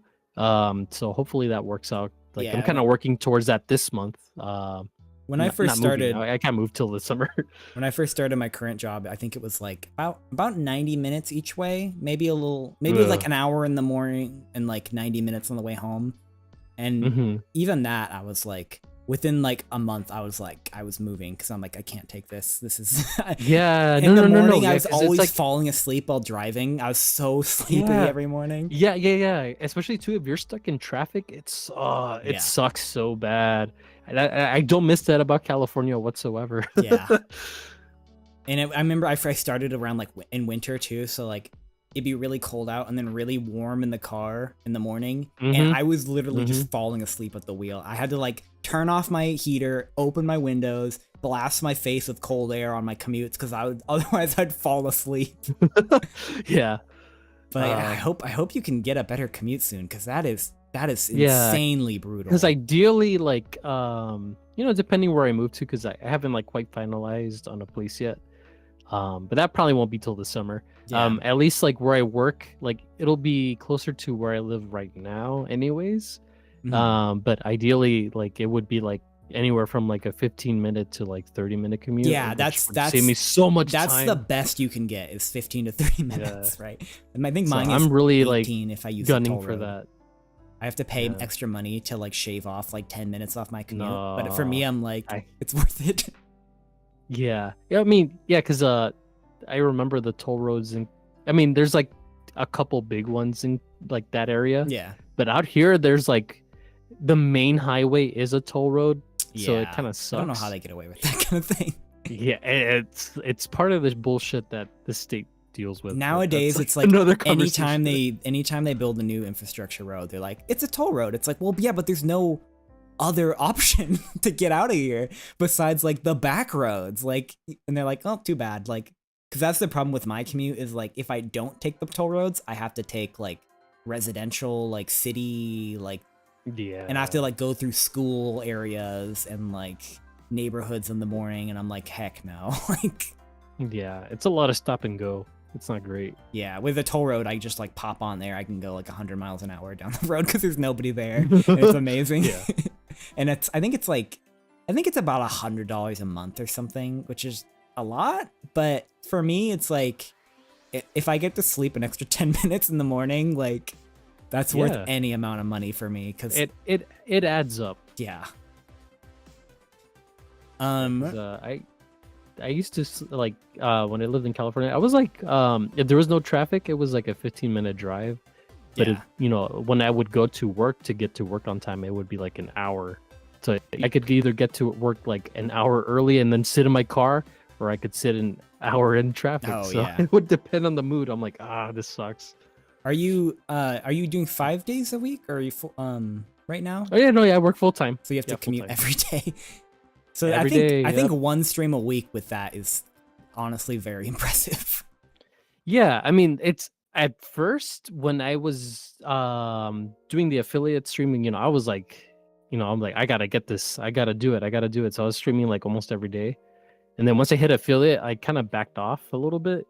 But I got really burned out because I would get home, I would like literally take like a quick shower, like 5-minute shower, and then start getting ready for stream. Yeah. And sometimes I just felt like, I'm not in the mood for this because I've had like such a long day. So because of that, I stopped streaming during the weekdays. Yeah. So I only stream on Sundays for the most part. And that's actually been working pretty good. Like for me mentally, like I really enjoy streaming on Sundays because like Saturdays I can go out or do whatever I need to, and then Sundays I could just kind of stream and then just kind of do like at home stuff. So it's my day of like just being able to relax. I've been liking streaming on Wednesday, just because when I get home from work, if I don't accomplish something else after work, I feel like a failure, right? Because it's like if I don't work a little bit on a commission, or I don't work a bit on like a mix, or like work on some projects, but then I'm like, all right, I'm committing Wednesday to be my stream day and then do nothing else, right? So it's kind of be like, oh, okay, I have a day where I don't have to think about like commissions or like anything, and then not feel guilty about not doing them. But I want to start kind of doing weekend ones if I can. I'd love to do weekend morning streams if I could actually wake up in the morning. But... Yeah. I used to do it like a little earlier. So I used to stream at like 11 on Sundays. Yeah. But sometimes I started noticing like sometimes I would have to do some like errands and stuff, some errands and stuff in the morning. So I was like, because I'm a morning person. Like if it was up to me, I would stream at like 7 in the morning. Yeah. But no one's awake. Yeah, I would love to stream at like 8 or 9 on the weekend. like do like a couple hour stream, and then it's like you have the rest of your whole day to do other stuff, right? Yeah.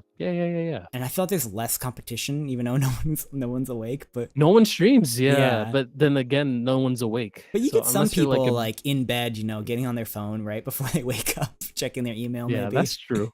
But Yeah, and then you also get the Europeans. right, yeah, at that because for time. them it's like the early evening, right? Yeah, And I guess but I don't know what Japan yeah, now is there. Probably yeah, Japan too. I guess it'd be more like Sunday evening, like Yeah. Sunday like night.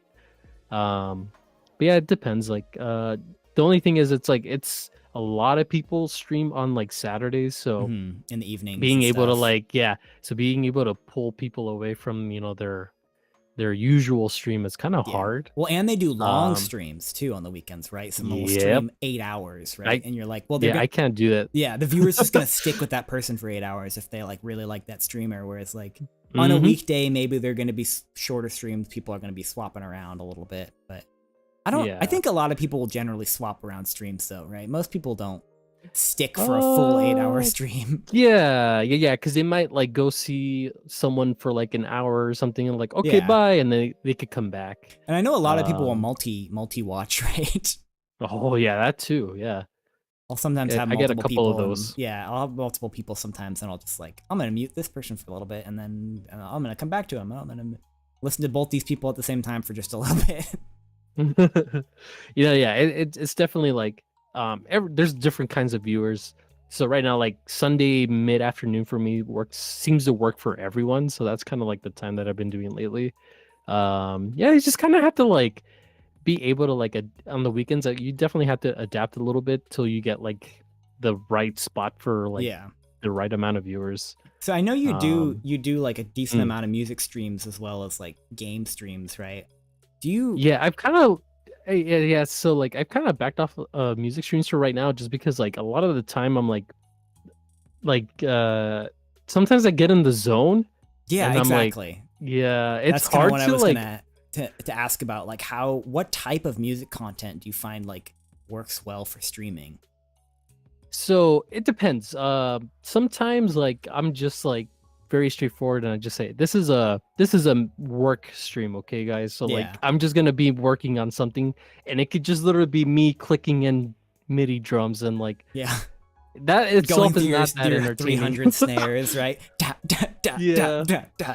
So I try to like that's a little harder. So like if it's for myself, then I could just take my time, and you can just kind of dick around and like just have a good time, Yeah. like talk to chat and stuff. But when it's like a work stream, it's a little harder.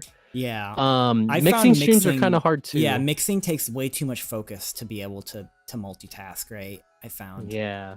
And same with Yeah, so composing, unless it's like, if you're composing like a little silly challenge song, like we're gonna make a song during Yeah. this stream, like that's the Yeah. problem, right? Yeah. Because that's kind of like you're involving chat at Yeah. that point. So it's like your viewers are going to be part of the experience at that point. Yeah, if I've it's been like trying to find like different ways to do music streams besides just like creating. Like I mhm. really enjoyed the last couple weeks I was doing. People could submit their stuff, right? And then like I would like listen to them on stream and like talk about like different techniques and stuff. Oh, okay, yeah. And like Yeah, that's always a good way to do yeah, that. and like mixed breakdowns I think are great. Composition breakdowns. Or like I know some people have done things where they'll have people submit their vocals and stuff and they'll mix them on stream. And so it's like it's a less intense mix, right? Because they're like, oh, I'm just gonna show some techniques on stream, right? And like show some stuff and like ideas like that. And right now, just like bringing on other musicians and just talking about like content creation and stuff. Yeah. The other thing too, like if it's like a pretty serious project you're working on, when you're mixing, sometimes you just loop one part over and over and over, and it's like it might seem obsessive, but like you know what you're doing, but like to a viewer it might be like, why is he just listening to this part for like 5 seconds over and over? It's like, well, I gotta get it right. Yeah, exactly. Well, so something I just feel like and, I want it to be entertaining for people to watch, Yeah, but some people do exactly. find it fascinating. I know Iku, who's in the chat right now, she did a 10.5-hour stream yesterday. I think Oh my I god. think she was just tuning vocals the whole time, right? Wow, that is powerful. Which is like Oh my god. I could never. Yeah, and like Even like on my own, if I'm not streaming, I can't do that. Like I start to like my brain starts to like buzz around. I'm like, okay, I need to do yeah. something else. I think tuning is one of the things that you can stream though, because it doesn't require that much focus for tuning. It's more like tuning's more of a time-consuming thing, right? It's less of it like is a, very time consuming. Yeah, I think tuning's a good that's why stream activity. yeah, that's why I try not to like. Some people ask me like, "Oh, you're taking commissions on like vocal mixes?" Like, yeah, I'll mix your vocals. I'm not doing tuning or timing right now. Yeah, I'm me sorry. neither. I don't I won't tune anymore unless it's like a small project for a friend or something. I will I will charge, or if it's someone people easy. Yeah, I'll charge people. I'll be like, "Hey, pay me an extra $50 usually what it is, and I will find a tuner," because I used to be like, "Oh, find your own tuner" kind of thing, like, you know, and get that taken care of on your end, but now I've kind of like the idea of like, well, me as the audio engineer probably has a better idea of what makes a good tuner than this person who's just randomly like going to do a cover. Like they may not know what a good tuner sounds like. So I'm like, just give them to me. I'll find the tuner for you.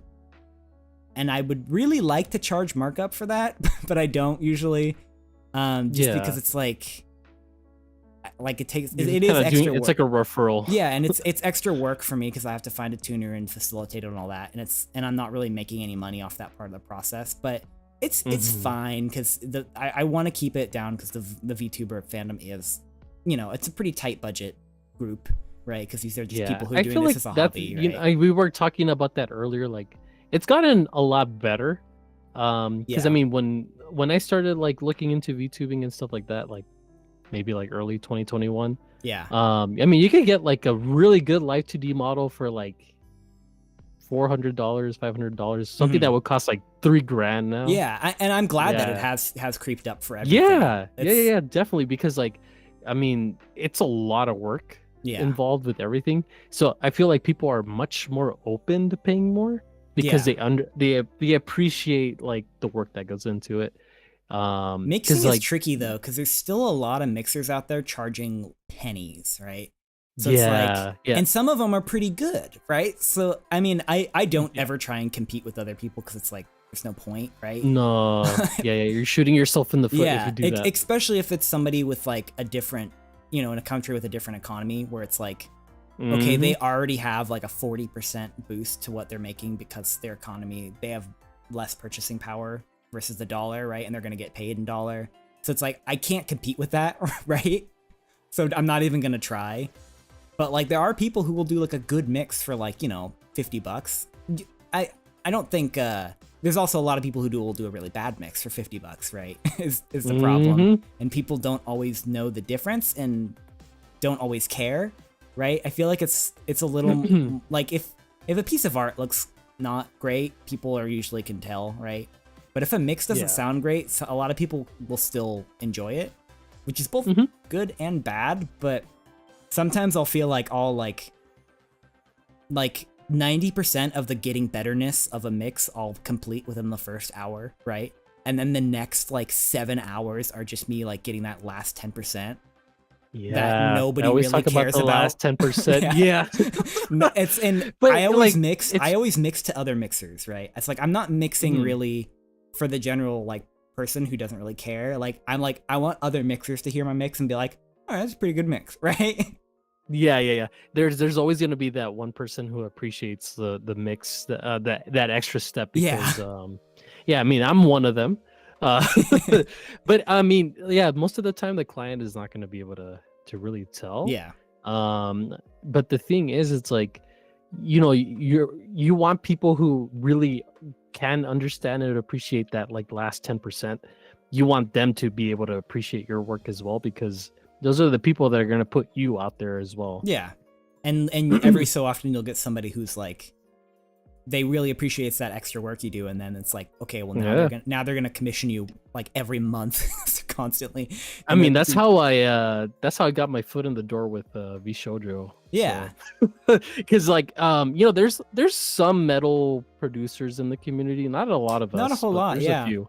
I know you talked on Twitter about like how important it is for like a niche too, where it's like, hey, I do this thing, like, and I do it well. So it's like you come to me and that's the if thing. you It's want like, it, right? yeah, I do it because I mean, I play like real guitar and stuff.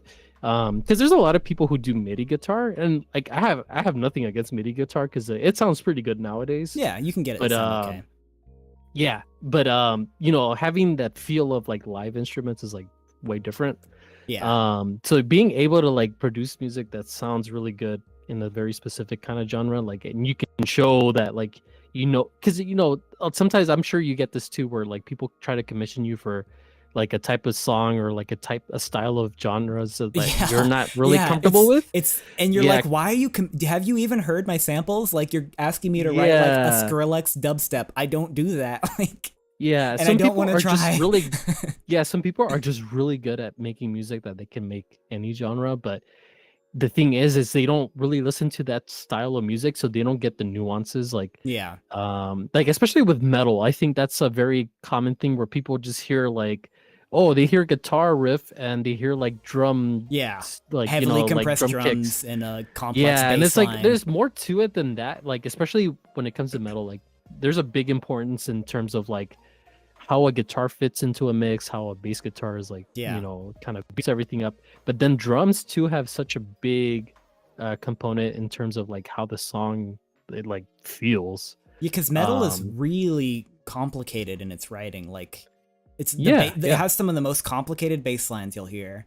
It has some of the like the most Philly drums you'll hear, right? It has yeah. extremely technical melody, right? I like the two hardest music genres, like of like the main general genres to play, in my opinion, are metal and jazz. I think Oh yeah. classical is significantly easier than metal, which is kind of funny because they're often compared, right? Yeah, yeah, I yeah. think Because metal there's is way definitely a harder lot than of like, classical. yeah, there's a lot of classical stuff that applies to metal music as well. Exactly, That yeah. is just done differently, but it's Metal the is same weirdly concept. technical and people don't realize it. Like, it's Yeah, because so much is going on, like the theory, even if you don't know theory and you just do it by ear, but like the theory plays a big part in metal because of just how it mm-hmm. fits together, right? Yeah. I mean, there's a lot of like ooga booga metal, like it's just like Yeah. and like straightforward. But that even that has its own nuances, like that you have to like really pay attention to. Like if you don't listen to the genre, you're just gonna completely miss Yeah. it. And metal's like a Um genre like electronic music where there's 5,000 subgenres, right? Too. So it's like oh my god, yeah. they Yeah. just So literally I the mean list goes on forever. yeah, someone was like, "Hey, do you do like progressive death metal and this and that?" Yeah. Like, and then he showed me like this and that. Like, yeah, I can actually because I listen to these bands. Yeah. Because sometimes like I do get people who don't listen to it who commission me. Like, they're like, "Oh, I want like a metal version of this song." I'm like, Yeah. okay. Like, do you have any examples of like Right, what yeah. should sound like? And they're like, Metal. no. So like I understand because like Yeah. it's kind of hard to find examples if it's not a type of a style of music that you listen to. So yeah, no, I try to help them out, be like, well, this is actually like a really good example of what I think it might Mhm. sound like. And they're like, oh yeah, yeah, yeah, that's fine. Yeah, And it's kind of nice that people just put a lot of trust in what I do. So I'm like, okay, I cool. find that a lot with there's a big lack of general music education in a lot of people. And I find that a lot with commissioners being really like nervous about that. Where they're Hmm. and you probably experience this as well, as where like they'll preface everything. They're like, I don't know anything about music, I don't know any instruments, I don't know anything about Yeah. anything, please help. And they're like really apologetic, and you're like, I got you, that's what I'm here for. Like, let's Yeah. walk through this, like let's like listen to some instruments. And they're like, I don't know what that instrument is, I think it's in this song. And I'm like, all right, well, that's cool, that's fine. Like, where is it, what's the timestamp? Okay, yeah, it's a clarinet. Okay, you want clarinet? Yeah, okay, yeah. It's like, and people are like really nervous about commissioning music, I find, because they're just like, Hmm. I don't know anything about this. Whereas like with Yeah. art, they're like, they can be like, I want a picture of a guy like doing this, and here's the pose, right? Yeah. They Yeah. can kind of very like concrete give Yeah. examples of what they want, right? Like, here's the pose I want, here's what I want to look like, do it in your style, right? Whereas with music, they're like, I don't know what I want. Which is kind of Yeah. one thing I actually added in my I just made a new like commission sheet, which is like, Hmm. and I made it like a fillable thing so people can like kind of go through and try and guide them. And I put a disclaimer at the front where I say, like, one of the biggest problems I find with commissioners like having trouble and not liking their stuff is when they try and get everything they like crammed into one song, right?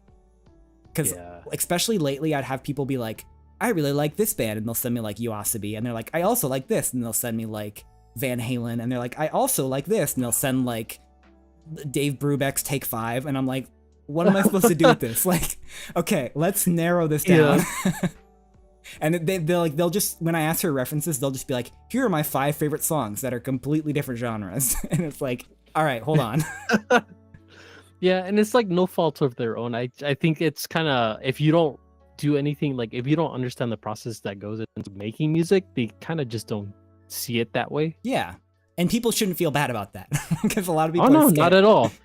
It's the same thing with like, being someone who enjoys music like through, they listen through like really, really crappy headphones and they still like it. They don't mind, versus someone who like really enjoys music through like, okay, I'm going to have to listen. Right. I would never be able to listen to this through these crappy headphones. It goes back to the there's mix just a lot of thing, people where it's like, yeah, if you're mixing for an iPhone, you could be done with your mix in an hour, right? But you're mixing for that 10%, that 5% of people who has a $300 pair of headphones, right? Yeah. And like a full sound system, right? Because like the nuances aren't even gonna be no fault of the listeners. You can't hear the nuances on the phone, right? Yeah. And especially with anything that does with like low end. Yeah, like, right. Or like they listen on like earbuds and the low end is like boosted up to 25 decibels above what it should be.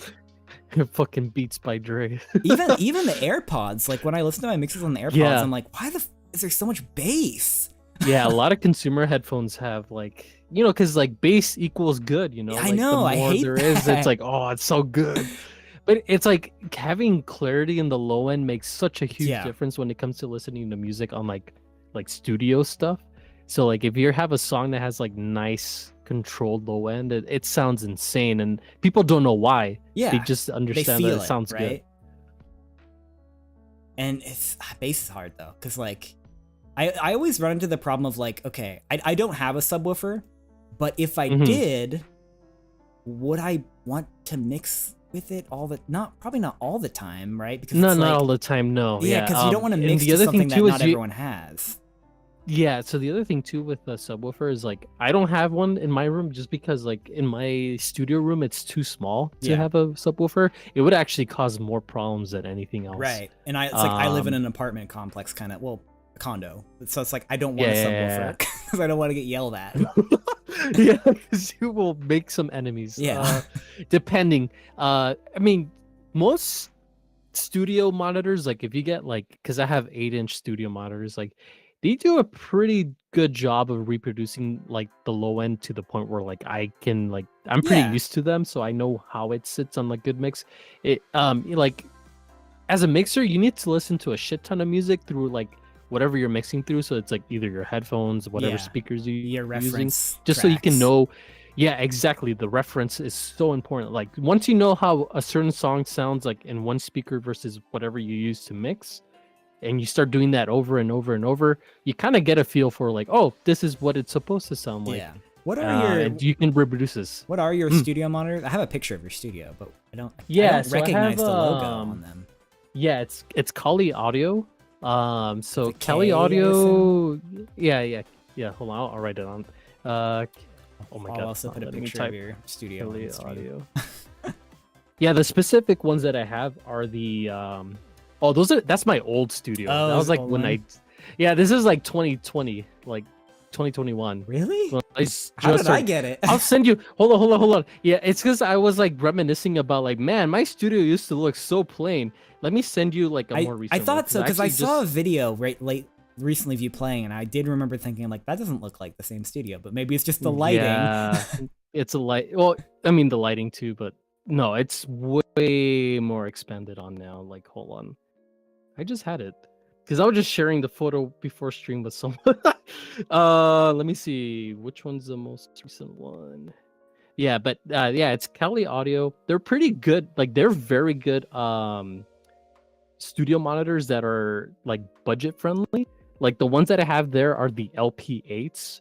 You can get a pair of them for $400, and these sound amazing. Like they each are or a pair? really good for the pair. Oh wow, yeah, that's pretty good. Yeah, they're really good. Yeah, if you get the 6-inch ones, believe they're only like $300. Now for studio monitors, that's like insanely good Yeah, for like how good they are at mixing.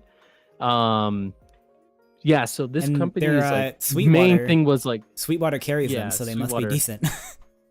Yeah. So I just sent you a picture of my more recent studio setup. Yeah, that's a lot. Yeah, so now I A have lot more their more interesting. upgraded speakers. So I have the IN-V8s. So Okay. these have like a third tweeter. So they're more for like it's improved mid-range control. So like yeah, Third they tweeter. feel yeah, so they have a tweeter within the tweeter. Like if you can see it on the What? top speaker. Yeah. It's some crazy shit that they designed. Oh wait, is that my old one still?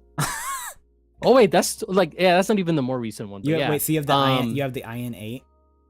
yeah, I Okay. yeah. So it's the a pretty version 2 similar, ones. pretty similar like range to my speakers then, because I have the Yamaha NS10s, I think. Oh yeah, the NS10 is like a Yeah, classic. which are similar. Which Yeah, if you can get it, like the industry thing is like if you can get it good to sound good on those, it'll sound good on. oh wait, no, wait, everything. is it HS8s or the NS10s that are the old Oh, ones? I used to have a HS8s. Oh no, it's the They have a HS8s. white Yeah, yeah, speaker. yeah. It's the HS8s. Yeah, yeah. NS10s are the old HS8 ones. is yeah. HS8s are really fucking good. I love Yeah, those. I listened to Yeah. them. Because I remember, yeah, I used to use a pair of NS10s like in my classes at school, right? And I was always Yeah. like, yeah, these are not that great. But then like I was like, oh, the HS8s are like the new version. And then I was like, so they're probably also not like that amazing. But then I actually heard them at someone's house and I'm like, these sound so good. Yeah. So the NS10s are really analytical. So they're mostly like Yeah. for getting it to set like your mix to sit right because you can analyze the hell out of your mix Yeah. on those.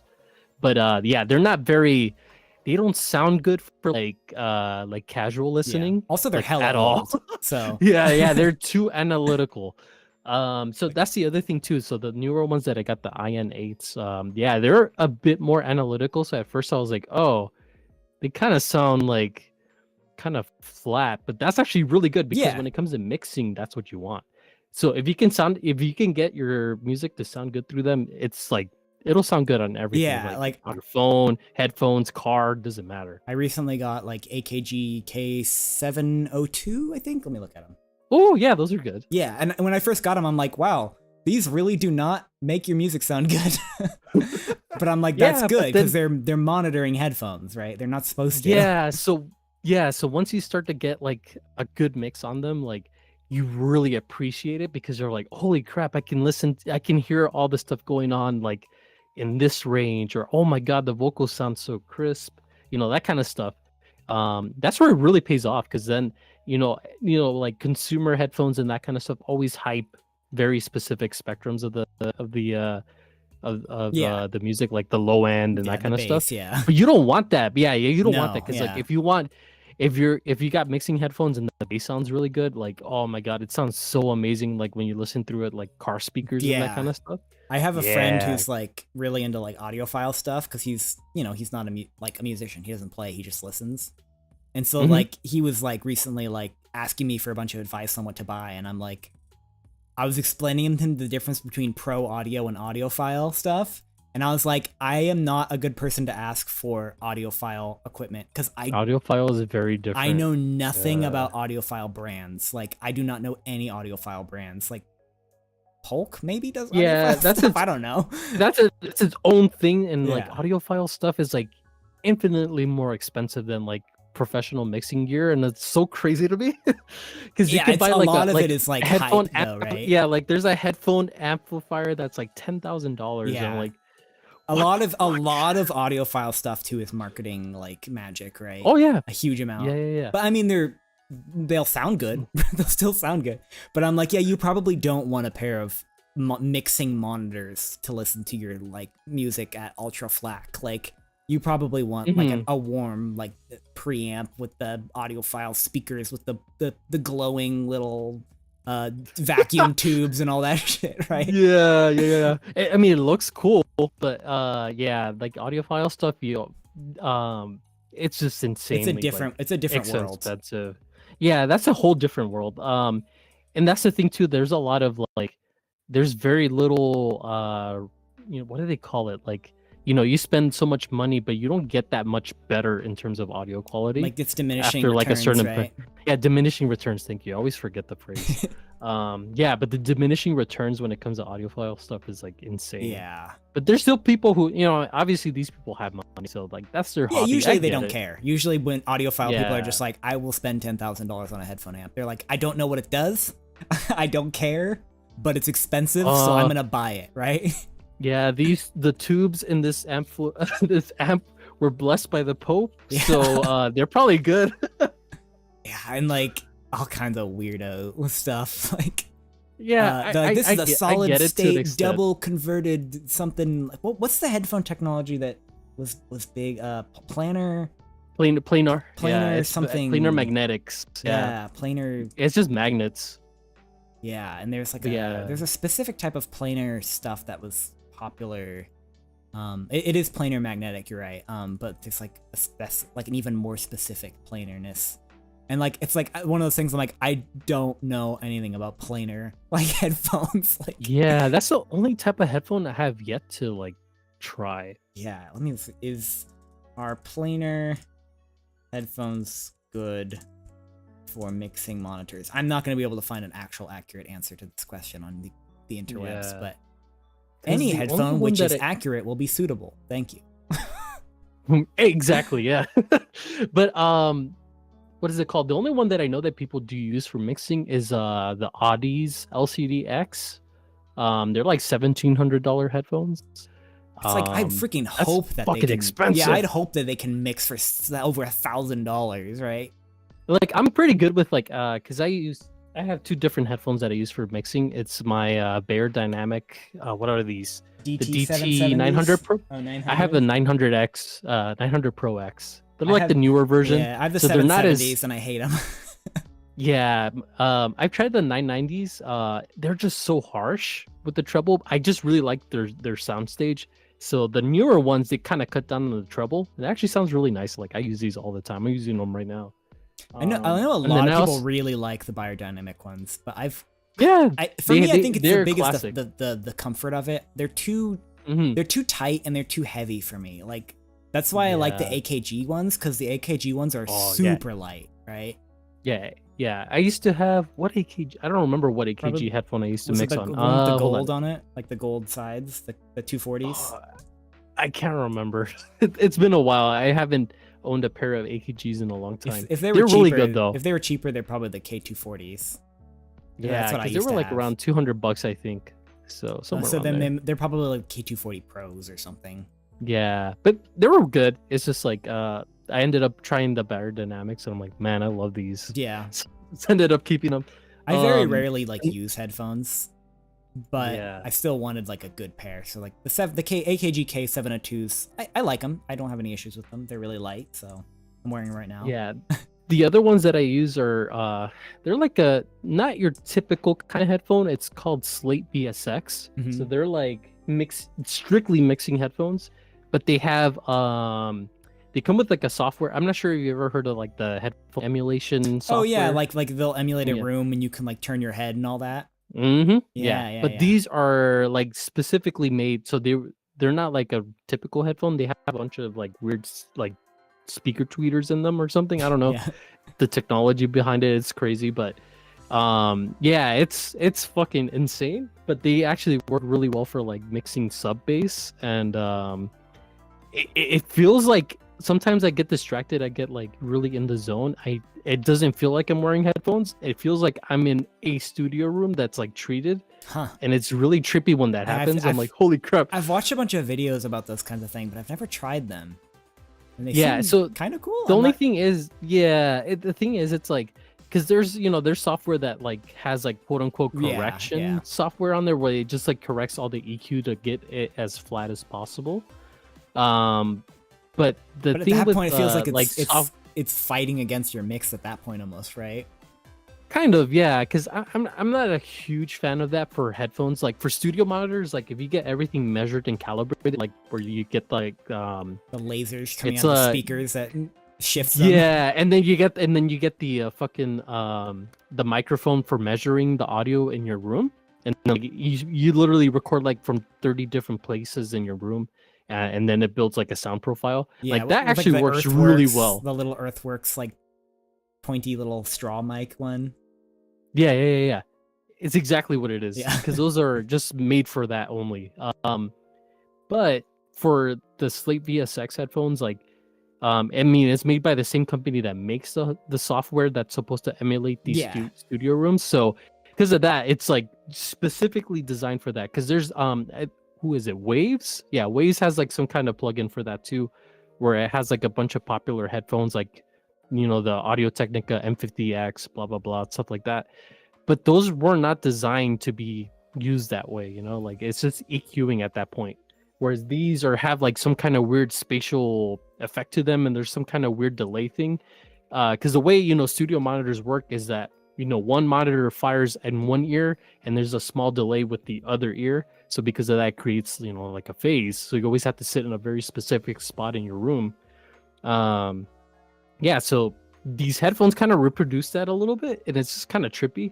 It takes a while to really get used to them, but once you do, like I use that as my like final check before like I finish a mix. Yeah, it's always good to before have different sources in any like type of mix, right?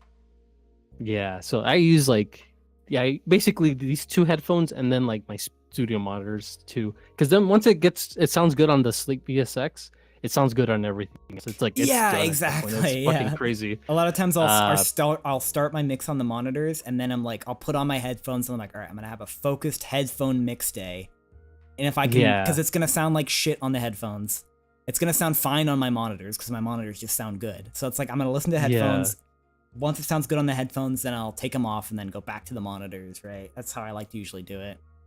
Yeah, and then final test for me is always the car. Oh yeah, the car. I used to, but I will sometimes. It depends on how motivated I am. Yeah, usually the car. It's mostly to test like the low end. Yeah. Until I get a subwoofer.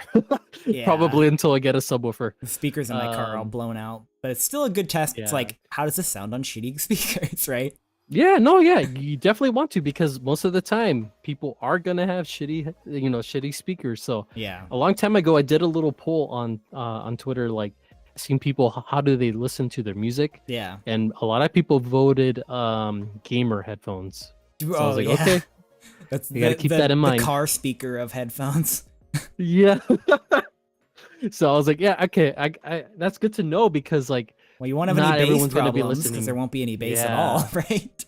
Yeah, exactly. So sometimes like mixing headphones under hype how much low end you have. So you have to kind of be like, sometimes you bump it up a lot on these. Yeah. And then you go listen to it on like regular headphones and it sounds like really bloated. Yeah. So you have to be really mindful of that. My AKG headphones have like no bass. It's like kind of annoying actually. Yeah.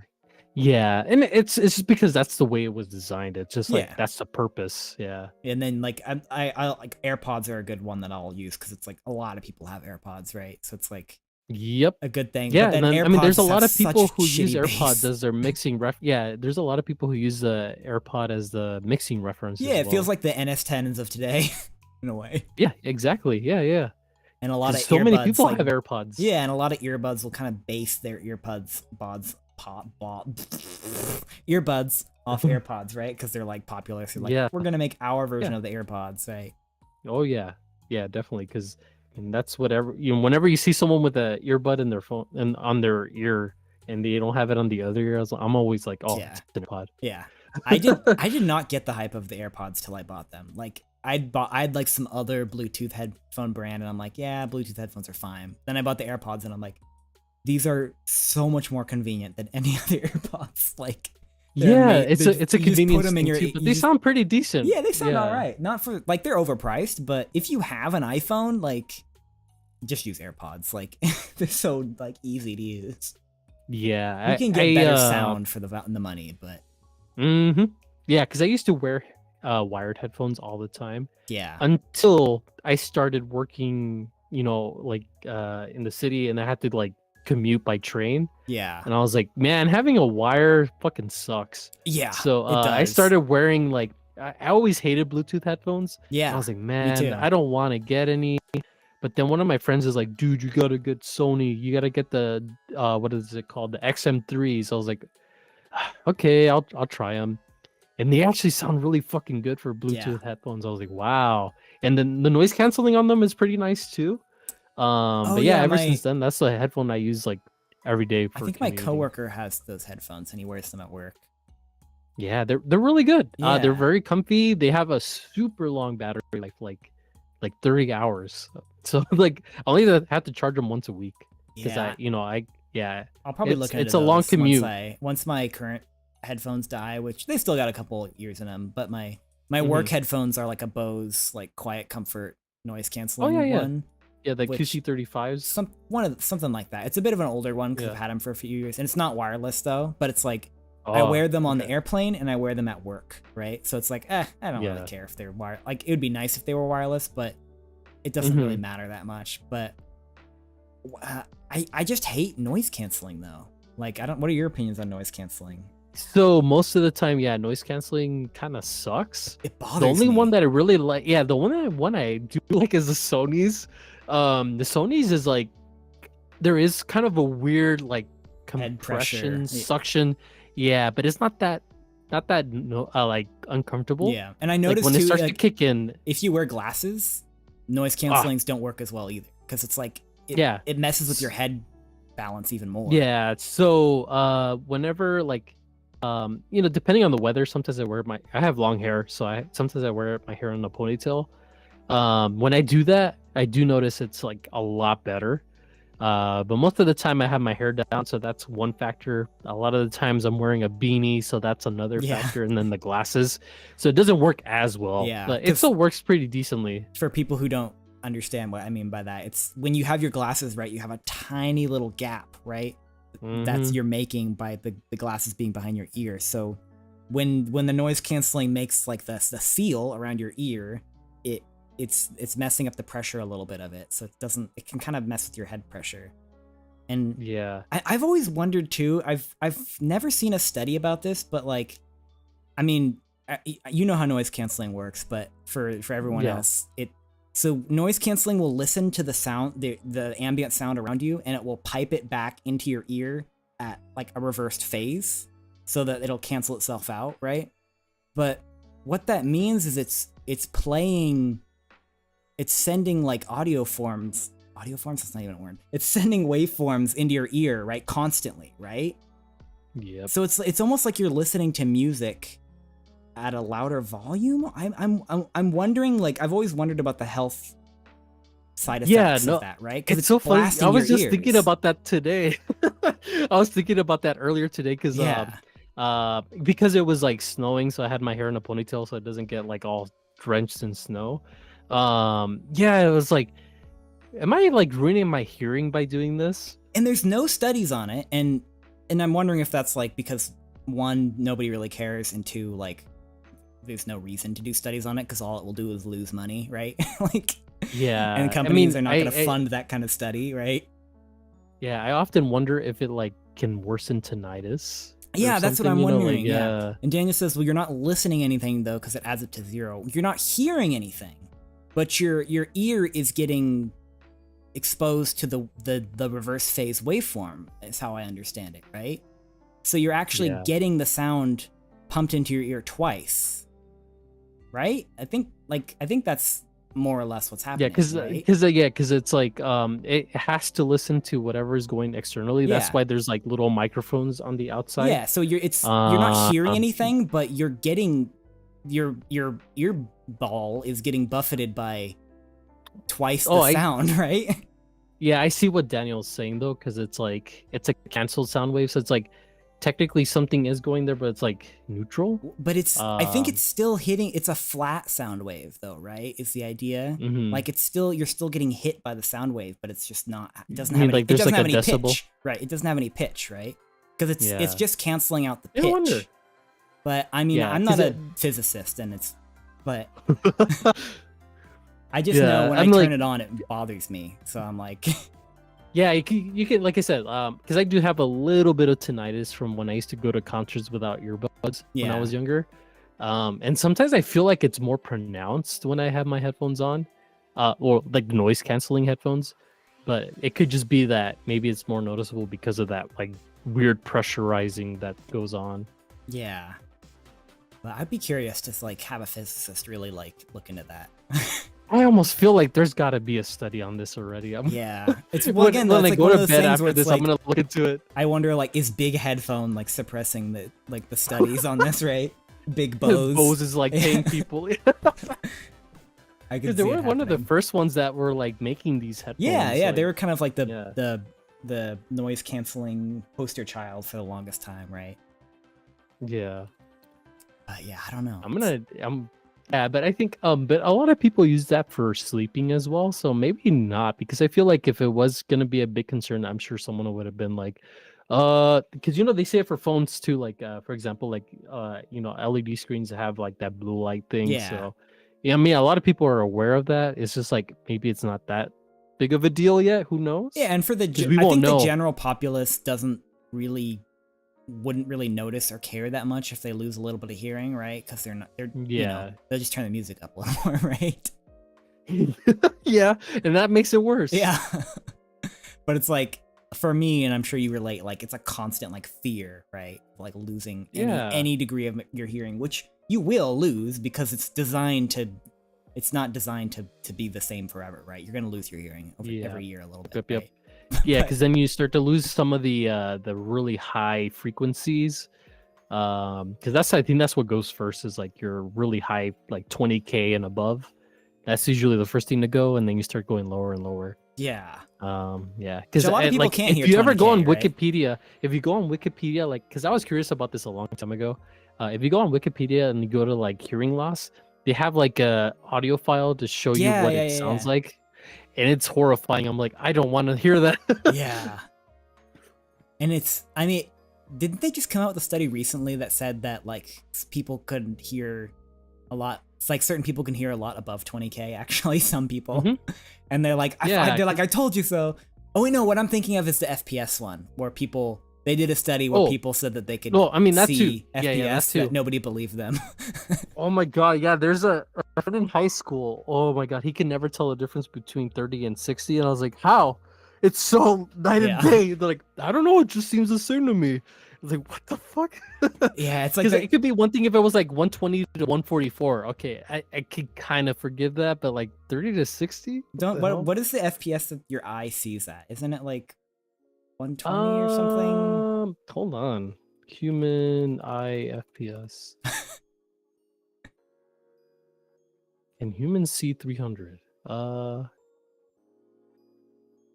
It's one of those like it's the exact same constant debate with frequency where it's like, yeah, hey, scientifically humans can't hear above 20K, but we have all these people who's saying they can, and then they're finding out, oh wait, some people actually can. It's like it's got to be the exact same thing with FPS, right? And then some people can't even hear 20K, right? A lot of people can only hear like 15, right? Oh, yeah, because like I guess someone posted a thing like literally the highest FPS you could see is like literally the speed of light, which is true because all your retina is doing is it's just perceiving the signal of light and transmitting it and turning into like an image in your brain. So technically it could do the speed of light, but your brain, doesn't process that. Yeah. So I guess it's like, you can only process like a certain amount of images at a time. So this one like is saying that like, because we have what's called a myelinated nerve in the back of our eye. If you couldn't figure out like eye stuff is kind of like what I do in healthcare. Yeah, so like it can fire off like 300 times like a second, but that doesn't mean your brain can register that. Right. So yeah, but I mean like I can see the difference between like 60 frames and 144 hertz. Like I could definitely see it. But like I guess the way our brain perceives it is like kind of different. Because I guess animals have a different frames per second as well. Like animals that are like hunters can see a lot more because they have to. Right. Yeah. So that it's kind of that weird thing I like to not think about too much because then my brain starts to But it's the same thing with hearing. Like some people like I can like my hearing's pretty good, which is probably why I'm really good at mixing. I don't know. It's like when you, it's like, oh, like I'm gonna do my mix down at 44.1 kilohertz. It's like, no, actually, you should do it at 96 because it's like, well, okay, well, no, I'm gonna do it at 44. Because like, It's like, it's more than yeah, double the range of human hearing on paper. But people are like, oh, actually, I can hear when it's 96 versus 44. It's like, well, yeah, it's maybe you can. it's Like, there's studies that show some people actually can, but like scientifically, Mhm. it doesn't make sense, and they shouldn't be able to. Yeah, Right? you shouldn't be able to. Yeah, it's one of those weird things. Like it's really hard to explain what it sounds like. But if you ever turn on a TV with like a black image, but you don't have anything displaying, I can hear when the TV is on. Like there's like a weird like high pitched hiss. So there's this like weird beeper thing that I have downstairs. And then I was talking to one of my friends. I was like, whenever it would flicker on, I could hear it, and then when it flicks off, it just goes quiet. I was Yeah, like, can't yeah. you hear that? And they were like, no. I was like, you can't hear that. It's like I just hear it ringing when the light would turn on. I was like, Yeah, I'm going yeah, you crazy or definitely just can. something like, yeah. So it's one of those things. Like I guess yeah, it's true. Like a lot of people just maybe you have to train that as well because I guess your brain has to perceive it. But yeah, it's like a lot of people just don't care. Maybe they know that. Maybe they don't care like enough to like realize that they're noting that sound. But Yeah, I mean, I don't know. They're like, For I'm me, not it's like I missing can out hear on it. much. Yeah. Manufacturers don't hear the high end anymore. Maybe because they're old boomers, probably. But well, for me, it's like I have a kettle, and if I have it plugged in, sitting on a metal table specifically, it makes like a weird high pitched noise, and I don't know why. But if I put it on, if I move it onto the marble countertop, it's like fine. I don't know if it's like probably like it's like some kind of conductive. yeah, like it's weird. It almost sounds like a little motor running, and I'm like, is it resonating with the kettle? Is it in some sort of induction thing happening? I don't know how induction would make that happen, but is like a magnet moving because it's sitting on metal? I don't know. It's weird. yeah, it's one of those things. Like it's hard to explain it without sounding crazy. Yeah, like my kettle makes noise when I put it on a metal table. Why? Yeah, I like to not think about that kind of stuff because then I'm like, yeah, the brain is like insane. Like human brain is like, there's a lot of things that we don't perceive. Like for example, if you stick your hand out in front of you, you actually have like a giant blank, like a blank dead zone in your vision and where your nose is. Right. Yeah. But you don't perceive it because your brain just turns it off. Yeah. It like doesn't what the fuck? yeah, it like makes like a composite like based on information somehow. It's crazy. Yeah, because the way it works too is like the way the image is processed into your retina, the image is actually flipped, and then when it goes through the nerve, it gets flipped again. Yeah, it's like because it it's reflects like, backwards, upside down, or whatever onto the back of your eye. Yeah, it's just because of the way our lenses work. Like it's just the way it gets focused onto our retina. And then you have your that brain, like person with like the freak health, like accident health condition, and like now their vision's upside down for some reason, like because it's not working. Yeah. Or, like now they can't see their nose anymore. Like those weird things. Like oh man. Like I've heard like of this guy who got struck by lightning and he couldn't feel temperature anymore, so he'd be like shoveling like snow in like a wife beater and like shorts, and he's like, "Yeah, I don't feel cold." Yeah. And then like doctors will look at him too, and he wouldn't be exhibiting any of the symptoms of like hypothermia and that kind of stuff. Do you know the famous one of the guy who's like constantly cooming, like just like every like couple minutes? That's terrible. It's so bad. It's one of those things like you like people like will joke, be like, "Ah, that sounds fine," but then like you actually think about it and you're like, actually that sounds like literal hell on earth. Yeah, and then like there's other people who exhibit stuff like that, like constant sneezing. Yeah, I mean Tourette's too, right? Like yeah, Tourette's making too, random noises. Yeah, because you get the what do they call it? There's a word for like when that happens for them. Not a stim. Nerve damage is scary. Yeah, nerve damage. Oh, yeah, like especially to that's irreparable because a lot of nerve damage can be. It's like, that's one of the things I worry about when it comes to playing guitar because. Long time ago, like when I was learning how to play piano, I was like learning, like practicing a lot every single day, like couple hours. but my posture wasn't great, so I Mm. did like some pretty significant damage to my Like your wrist or to something? my wrists. Yeah. Yeah, so because of that, I had to like stop playing guitar. I quit piano, and then I had to stop playing guitar for like a couple of years because Yeah. Like it was so bad that tendinitis, is that like called? it was like carpal tunnel. Carpal So tunnel, yeah. yeah, I couldn't like there'd be so many times where like it would get inflamed, so then I couldn't close my hand. So like if I was like trying to pick something up, I would just drop it. Like I had Yeah. no strength in my Oh. wrist. It was bad. Yeah, it's a So that bummer. lasted a couple of years, and now like I'm pretty careful of like taking care of like not overdoing it.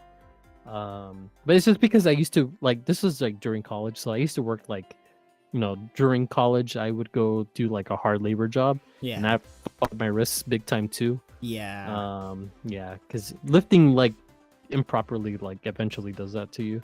Yeah, So, my brother-in-law's back is like just destroyed because he did construction, and it's like such a bummer because like it's just like fucked up for life, right? It's like he just has pain all the time. But Yeah. it's like stem I wouldn't cell wish that on research. someone. Yeah, stem cell research is like getting a lot better, so maybe someday. Yeah. I mean, it's like some of the medical research that's like going into like some of the medicines, especially now with like I hate to say it, AI. Like it's really like helping accelerate. Yeah, solving these like what we can do. helix equations for these whatevers. Yeah. Yeah. And like especially too personally with like the eyes, there's a lot of really cool stuff that's like being done, like, especially with like there's this like really bad retinal disease called macular degeneration. Right. A Yeah. lot of old people get it.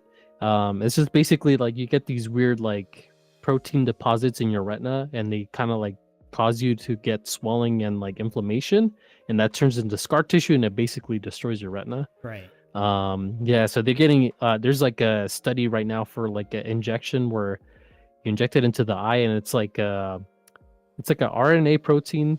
It basically teaches your eye how to produce a like a blocker that basically stops that signal from inflaming your retina, and you just do it once and that's it.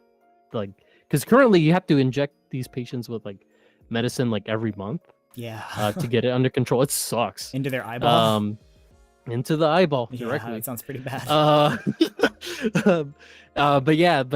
This medicine that's like, and it's gonna be in like a third phase for clinical trials. Like, it's crazy. Like, you just inject it once and that's it, and your body produces that blocker for the rest of your life, and you never have to worry about it. It's pretty awesome because it's just like teaching your body a code, like a cheat code. It's like, all right, do this now, and the body's like, all right, that. If you had told me like 10 years ago, I would have been like, yeah, maybe in like the year 3000 or something. But it's insane how like that's coming out, and that's just the eyes. Like, there's other stuff that they're doing that kind of stuff in.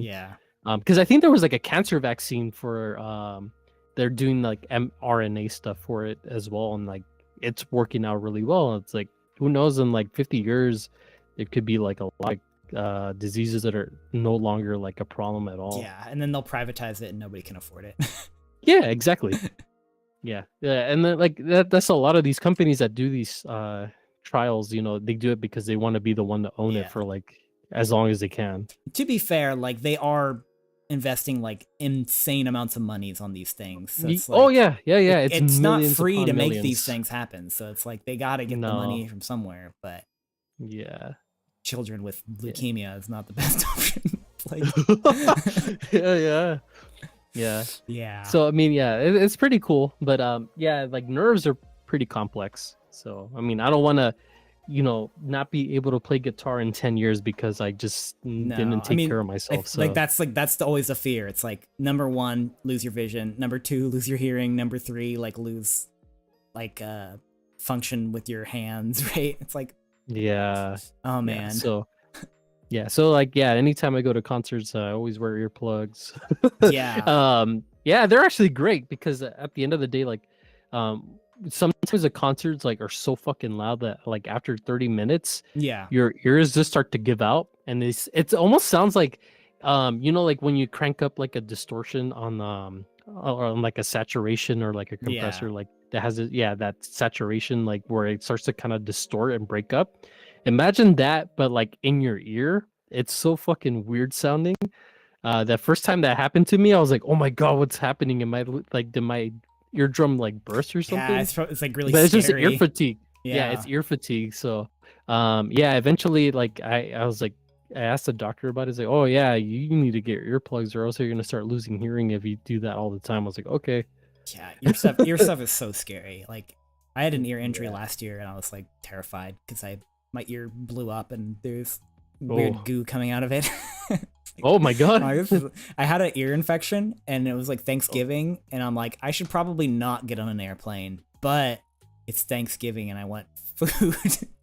So I'm like, it's probably fine. I'm gonna like go like fly home to my parents and like get food, and then my my eardrum ruptured on the airplane. Oh my god. Yeah, it's like uh-oh. And like that's not good. I heard it like I could hear it tear in my just on the plane. I just heard, and I'm like, oh, this isn't good. And then like I laid down, and it felt kind of okay. It felt like like it was really plugged like underwater. And then like I got home that night, and I like laid down, and then just like stuff just started coming out of my ear. And I was like pus, like just coming out of my ear, and I'm like, oh, this isn't good. But it was fine. It healed, and it's perfectly fine now. Fucking thank God. I was so scared. That was the worst Thanksgiving ever. Although actually last Thanksgiving I did get bitten by a dog and had to go to the doctors for that. So I've had 2 Thanksgivings in a row. I had a dog clamped onto my wrist because I was trying to break up like 2 dogs that were fighting, and then one of them like clamped onto my wrist, and I was like, couldn't move. Yeah, can you try to have a normal one this year? Yeah, let's have a better Thanksgiving this year. I'll like cut my finger off cutting vegetables, or burn my foot or something. Yeah.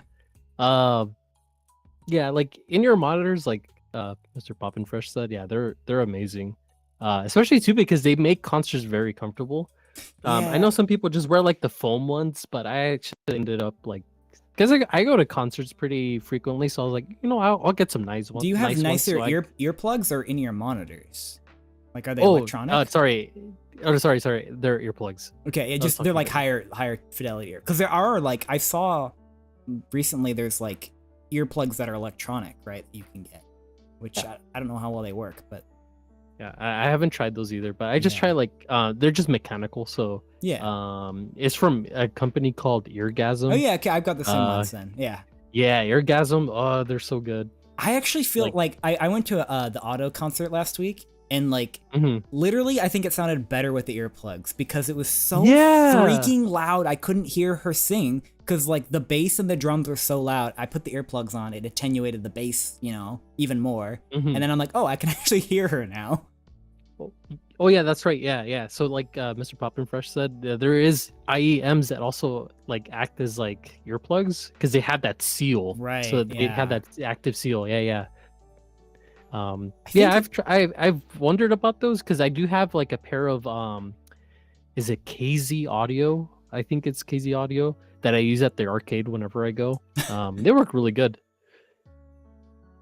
But in-ear monitors are like pretty awesome if you if you wear earbuds. Yeah, get like a custom fitted one would be cool. I know they do that.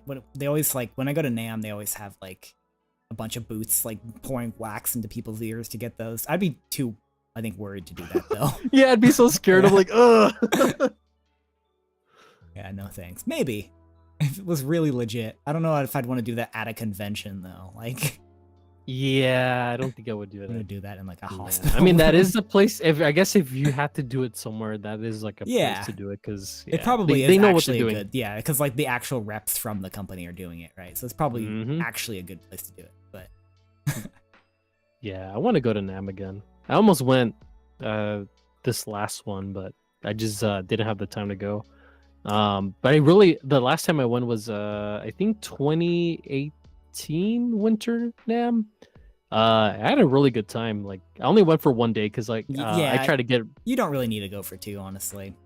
Yeah, I went for guitar stuff mostly. So yeah. Oh yeah, and they've got plenty of that. That's like half of NAMM is guitar stuff. Yeah, but it's kind of cool to see like all these little like tiny companies that like come out. And it's really cool because a lot of the time it's the owner. Like you could just sit down, talk to them, and like it's so cool to like meet people who are really passionate about gear the same way that I am. because I think I went to what booth was it?